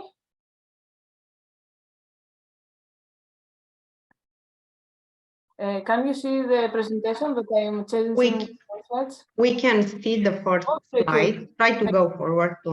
Okay. So cowpea is an important legume of semi-arid, tropical, and semi-tropical areas of the world. It is cultivated mainly in Europe, in Southern Europe, on a small scale, including our country, in Greece, where in Greece it is consumed mainly as a pulse, but also as a vegetable, but mainly as a pulse. So the main type that when it is consumed as a pulse are the black-eyed beans. Okay, till recently, by many people, we will say that in our country it would be considered as a neglected crop, but there is an increased interest in the recent years for cowpea and its products again. Cowpea, Vigna unguiculata, cultivar group unguiculata, has its center of origin in Africa, where two parallel centers are proposed, one in West Africa and one in Southeast Africa. From Africa, it was spread to Asia around 2300 BC, and when in India, it was adapted to specific climatic conditions, and after selections of the farmers, the cultivar group Sesquipedalis was formed. In Europe, the existence of cowpea is witnessed around 300 BC, where there was probably the parallel and independent spread of both Unguiculata and the Sesquipedalis group. And then cowpea it was spread from Europe to South Africa around the 17th century AD. So in Greece, cowpea has been cultivated since antiquity, as mirrored in ancient texts, such as this of the father of medicine Hippocrates and the comedy writer Aristophanes, while the main names that it was given for cowpea were Dolichos and Phaseolus. I'm sorry to stop you a little bit. We see only the first slide. I think you present already the third one. Yeah, I am in the fourth slide. Okay. Yeah. What we can do about it? We can try to share it from here. Yes. Now we can see now the fourth. We can see it now. So okay.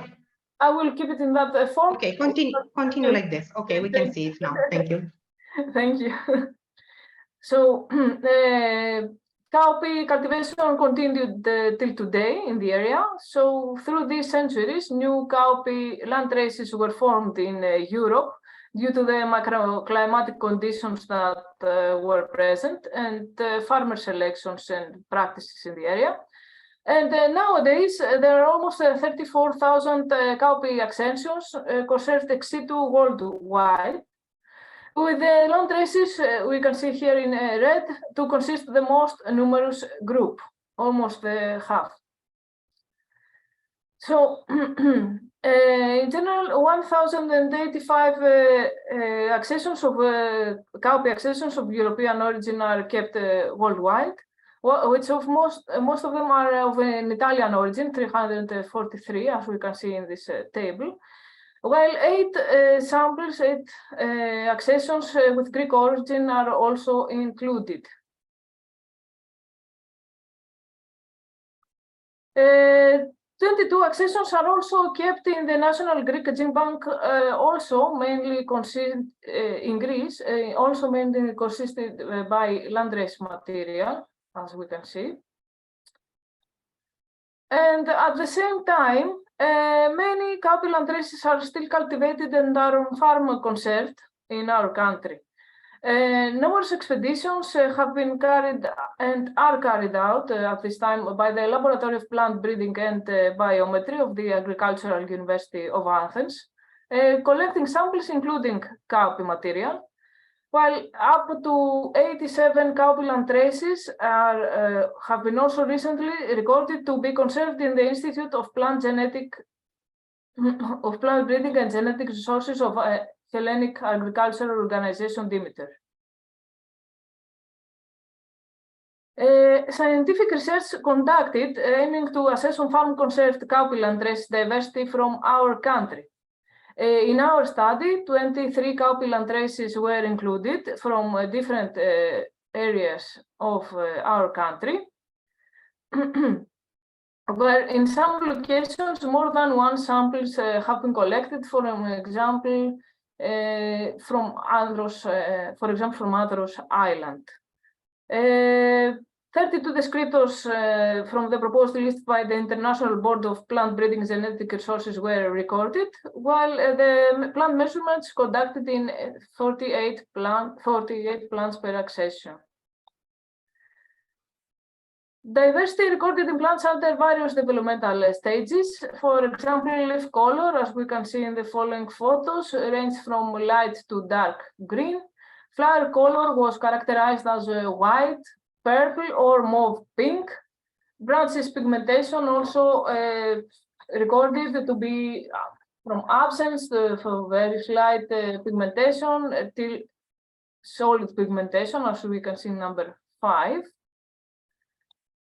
Fresh pod color also range from light to dark green, mature pod color from light brown straw to dark brown, and fresh pod pigmentation also varied from pods with absence of pigmentation, pods that had a pigmented tip, or fully and uniformly pigmented pods, as we can see in number 6. Significant high total phenotypic variation was observed for the collection, where the intra-landrace diversity was greater than the inter-landraces diversity. Mean phenotypic diversity within each population across all traits ranged from 0.21 to 0.53, indicating variation in landraces diversity. So let's see some of the results. We have previously mentioned that from some areas more than one samples were collected. For example, here we have landraces from Andros Island, that 6 samples were collected. And we can see that we had different morphological traits even from landraces that were collected from the same area, like VG5 from Alemania and VG15 from Alemania too. They were from the same region. Diversity also observed within landraces. A characteristic example is the landrace of Amonaklios in Andros, in which it was actually a mixture of 6 different seed morphotypes, ranging from black to cream with brown eye color and white with black eye color, for example. Another population within diversity was the landrace from Vulgarelli of Arta. This landrace was actually a mixture of 2 cultivar groups. There were seeds and plants of cultivar group Sesquipedalis and Unguiculata included in this landrace. Another example was the landrace of Logothetianica from Kythera Island. Here, the landrace presented a uniformly white seed color with black eye, but it was there was a high variability regarding its pod pigmentation and color, as we can see in the pictures.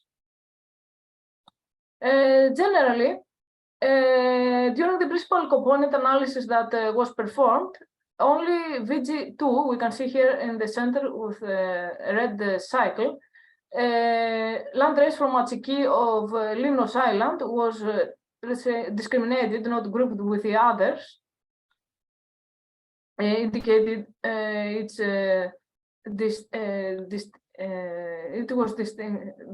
distinctive traits. So this landrace was characterized by cream color without eye, uniformly cream colored seeds, and light green without pigmentation fresh pods. This landrace was highlighted and was registered in the national catalog as a conservation variety here in Greece, and started to find its way to our table as it was included, we can see here in the pictures, in various dishes. So conclusively, applicable levels of diversity were recorded among and within cowpea landraces. Farm conservation of these landraces should be therefore enhanced. And interesting morphological traits observed in many landraces that could be highlighted and used in creating new products for the market here in Greece and make our table more colorful. So thank you very much for your attention. Thank you. Thanks a lot for your presentation. The Slovenian team already enchanted us with their passion and results for bean. That's the reason today we will hear a presentation related beans, characteristic and potential of composite common bean genetic resources. The presentation is given by Eva on behalf of team of Vladimir Meglic and Barbara Pipan. We listen to you. Hello, everyone. Do you see me? Do you see my screen? Yes, we can see you and perfectly your screen. Okay, thank you. Today, I would like to represent you characteristics and potential of composite common bean genetic resources made by me, Barbara Pipan, and Vladimir Meglic. Firstly, I would like to tell you something about common bean.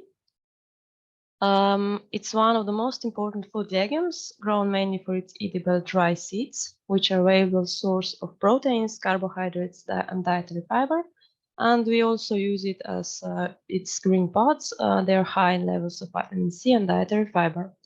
Another advantage of legumes, or actually common bean, is its presence in the field, which is beneficial due to the microbial associations in the roots called nodules, where symbiotic bacteria fix atmospheric nitrogen, which is then consumed by the plant. We can see nodules here on this picture, and those are the seeds and the pods of the common bean. Those characteristics are also, those associations are also important from an ecological and economic point of view. Different countries have different preferences for a particular bean variety. This depends on the purpose of cultivation, growth habit, length of vegetation, resistance to individual diseases, seed coat color and pattern, and also seed and pod size. Among consumers of dry bean seeds, the color and pattern of the seed coat play an important role in selection. Stable and uniform seed coat color is also important for variety registration and maintenance. So there are also some advantages of crop heterogeneity.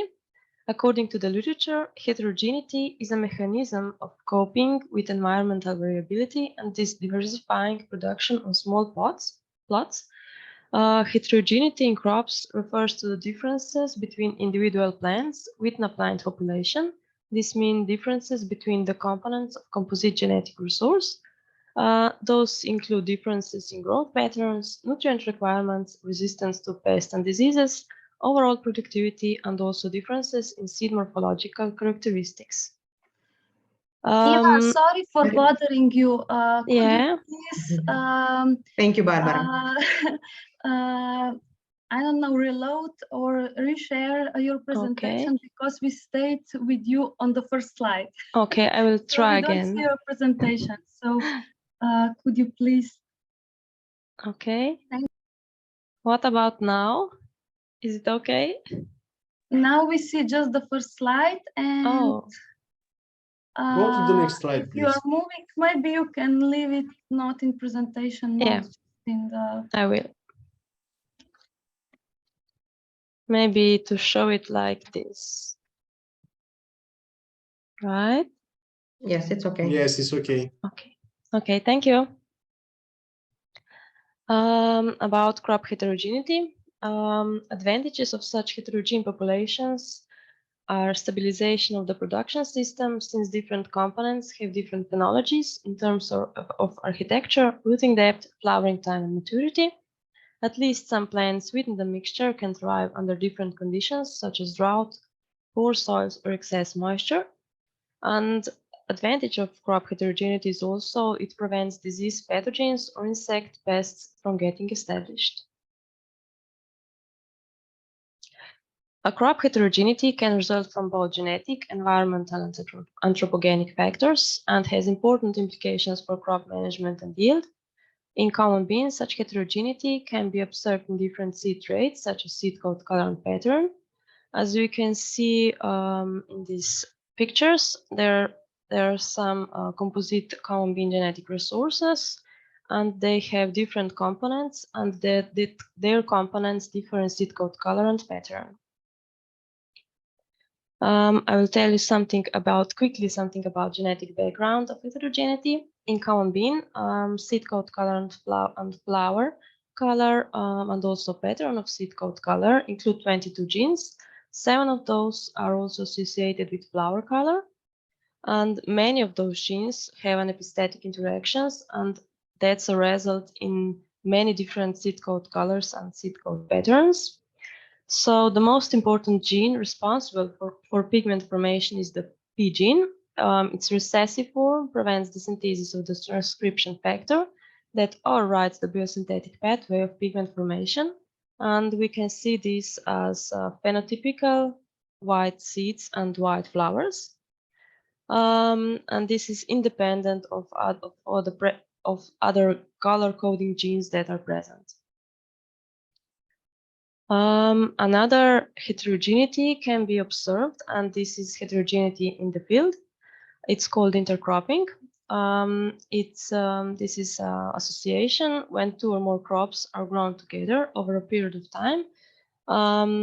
And intercropping systems with climbing common bean and maize have long been used in Mesoamerica and South America, as well as in Spain and Portugal, and nowadays they are becoming more and more common on smallholder farms around the world. Maize and beans can be grown together in several ways. One way is mixed cropping, as you can see in those pictures. Maize serves as a climbing support for the beans, while the beans provide nitrogen for growth thanks to the bacterial root associations. So now I would like to thank for the financial support to the Slovenian Research Agency, and also for the support from the Resilience, Increase and Life Seeding project. And we are also looking up for the next upcoming projects. So thank you for your attention. Thank you very much, and thanks for letting us know about your intercropping experiment. For sure, Barbara and Vladimir, I will have some questions and we will exchange some knowledge thanks to our intercropping experiment in this project. Here at BRDS, we developed a major experiment with 3 European varieties of maize and 200 varieties of beans. We will keep in touch for sure. Thanks a lot. For the next presentation, I need to be sure the presenters are not here because they sent me a message from Ukraine. Is somebody here? No. If not, I would like my colleagues to share the first slide of their presentation, and please allow me to send their message. The staff of the Institute is doing everything to preserve the gene pool of plants. We have prepared the presentation, but we will not be able to connect. I'm sending you the presentation. Please send our greeting. We wish everyone peace.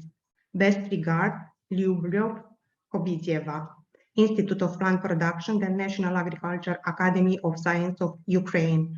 The first slide of his presentation, it's finished in very nice message. Let's heal our wounds and live happily in this beautiful and rich of genetic diversity world. We will share the presentation in chat till the end of the meeting. And now in this context, Cesar, is your duty to continue this profound message of peace. And please bring in our attention an extraordinary experiment where we can share the responsibility of conservation and show us how can we have all role, no matter nationality, no matter age, no matter if we are partner or not in this project. Cesar, the floor is yours. Yes, thank you. Just a moment. Just a moment.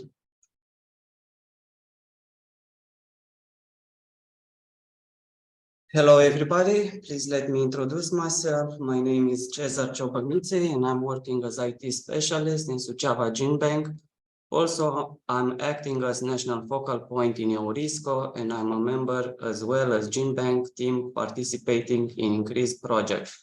The title of my presentation is Citizen Science Experiment, and I will present some general aspects about a project that has a target grain legumes. What is science? What is citizen science experiment? Well, it's an experiment embedded into the European research project INCREASE, which involves 27 international partners from 13 countries with the goal to valorize agrobiodiversity and promote food legumes consumption and cultivation in Europe. What is INCREASE? INCREASE is guided by the European Commission principles, open science, open innovation, and open to the world, and takes advantage of digital technologies to make science and innovation more collaborative and global. For this purpose, the project tests a decentralized approach to the conservation of genetic research by setting up a citizen science experiment. What is the main objective? INCREASE aims at improving the sustainability use of plant genetic research by enhancing the status of the genetic research of 4 important food legumes: chickpea, common bean, lentil, lupin. What is different about INCREASE? Along with the formal system, the informal component represented by the participants in the experiment also participates in a project. This is achieved through a digital component, thus becoming the first participatory project in Europe in which the material transfer agreement is digitized. The function is included in the citizen science application at the time of registration in the project. Why legumes and why common bean? Legumes are the main source of vegetable protein at international level and are found spread all over the planet. Being an important crop at global level, the INCREASE project chose common bean for the citizen science experiment, but it can also be applied to other plants. This will be achieved through improvement of management and sharing of food, legume, genetic resources data through optimized databases and easily accessible tools. A tool like citizen science application. The main tool INCREASE developed for managing the data is Citizen Science app, the tool for citizen science experiment. Using the app is the only way to participate in the citizen science experiment. Being a participatory and open science approach, anyone can participate in the experiment. For the third round of the INCREASE citizen science experiment, new participants can register into the app by 28 February 2023. The INCREASE project is available to participants in 9 languages. How can anyone register? Go to your app store and search for INCREASE CSA or scan the QR code from the left. Download the INCREASE app and install it on your smartphone. Follow the rest of the steps and submit your registration. How it works. After completing all the steps the application requires, you will receive 6 varieties from a collection of more than 1,000 beans. All you need is a smartphone and a field, garden, terrace, or even a balcony. You will receive additional materials and instructions. Now you have to plant them as written in the instructions, grow them, score and make photos of them, and share it with other participants or with friends. The citizen science experiment guides you through the entire process, starting with registration and ending with meal from your beans in your plate.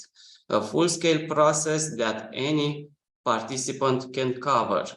And yes, I did it myself. I started the experiment in 2021. In the first round of citizen science experiment, I managed to grow and evaluate all the plants from the beans that I received, and I'm not a farmer or a researcher. But I'm not the only participant. So far, 7,000 citizens all over Europe have participated in the past 2 rounds, and in the third round are registered more than 3,600 people. In Romania, the consortium is actively represented by 2 partners, Suceava Gene Bank and Vegetable Research and Development Station Bacău, who are present in the most INCREASE work packages and are promoting the project at national and international level. You can find a lot of information about INCREASE on the official website, on social media accounts, Facebook, Instagram, Twitter, YouTube, on project partners' website and social media accounts. You might see a lot of written materials like articles, posters, brochures, flyers. You might hear from us on TV, radio. You may write us, email us, ask us, talk with us about it. We are present everywhere and we are spreading the word. Come with us, become a citizen scientist. Thank you everyone for attention, and thank you, Creola, for giving me the opportunity to present this experiment. And I know you have some additional info about citizen science experiments, so please share it with us. Thank you very much, Cesar. Indeed, I have some experience, and also other people from the audience, even they are partners or they participate to this experiment. I do not take too much time longer, but I will like to stress this about this experiment. Indeed, the seeds are available for all countries. It doesn't matter if your country is a member in INCREASE consortium or not, you can apply. I will ask my colleagues to share again the link with the application. You can easily download for free the application, and you can receive the seeds and to test them as you wish. I like a lot this project because show us how everybody has a role and give us the opportunity to be involved. Also, I would like to say about the opportunity to allow kids to be involved in the experiment. We teach them how about the importance of their involvement. Countries as Portugal own a contest during the previous phases of the experiment, and the kids received seeds and were very excited to cultivate them. Here in our unit, we develop a lot of materials and we spread them widely. Starting with kindergarten and finishing with high school kids. I would like to share one of the video who was circulated in Romanian and also in English, and lots of kindergarten from the local area asked for be a part in this experiment. Do we have the movie? And yes, we will, yeah. And after this movie, we will conclude, we will close the meeting, but for sure, we will ask if the people from audience wants to say something, to add.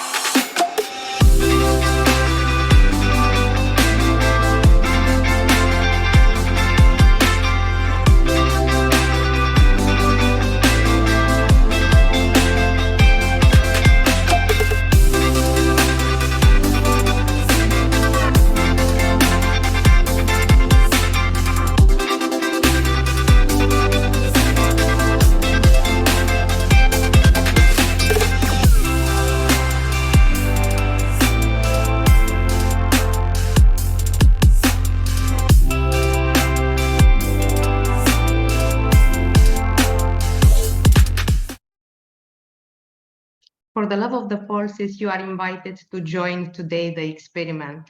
I would like to show you also the faces of my young collaborators who offer me their support today, technical support, and also for the pictures, movies, and all the work in the field and the lab. Thanks a lot. And thank you all of you for staying for more than 2 hours with us. I do not want to spot some specific person from audience, but if somebody wants to say something, is more than welcome to say it now.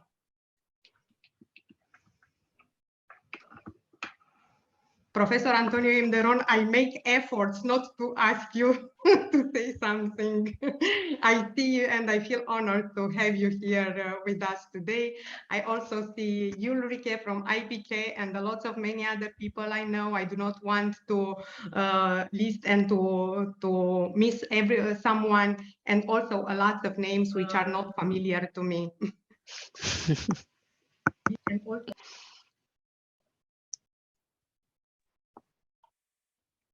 Thank you very much, Creola. This was a really very interesting summary of all the activities that have been going on across Europe. And it was very enlightening, and we hope to continue the good work in the future.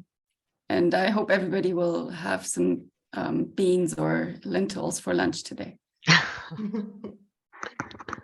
For sure, I will have chickpea, even if I always say I'm a bingle.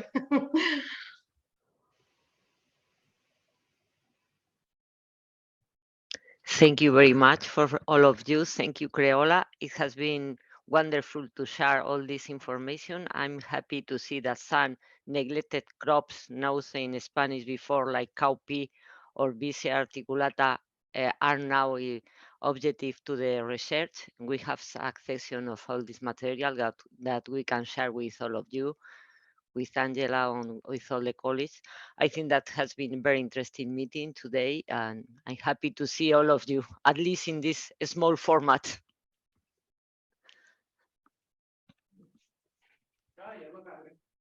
Hello, can I say some words from Georgia? Yes, please, welcome.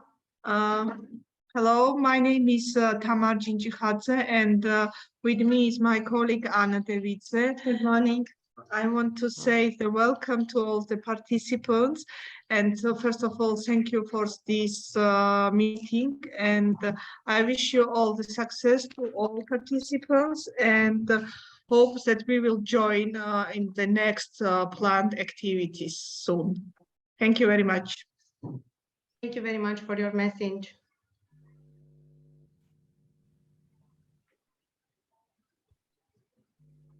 Thank you for the organization of the meeting, Creola. Thank you very much for being here with us. It was such a big surprise for me to see you. Thanks a lot.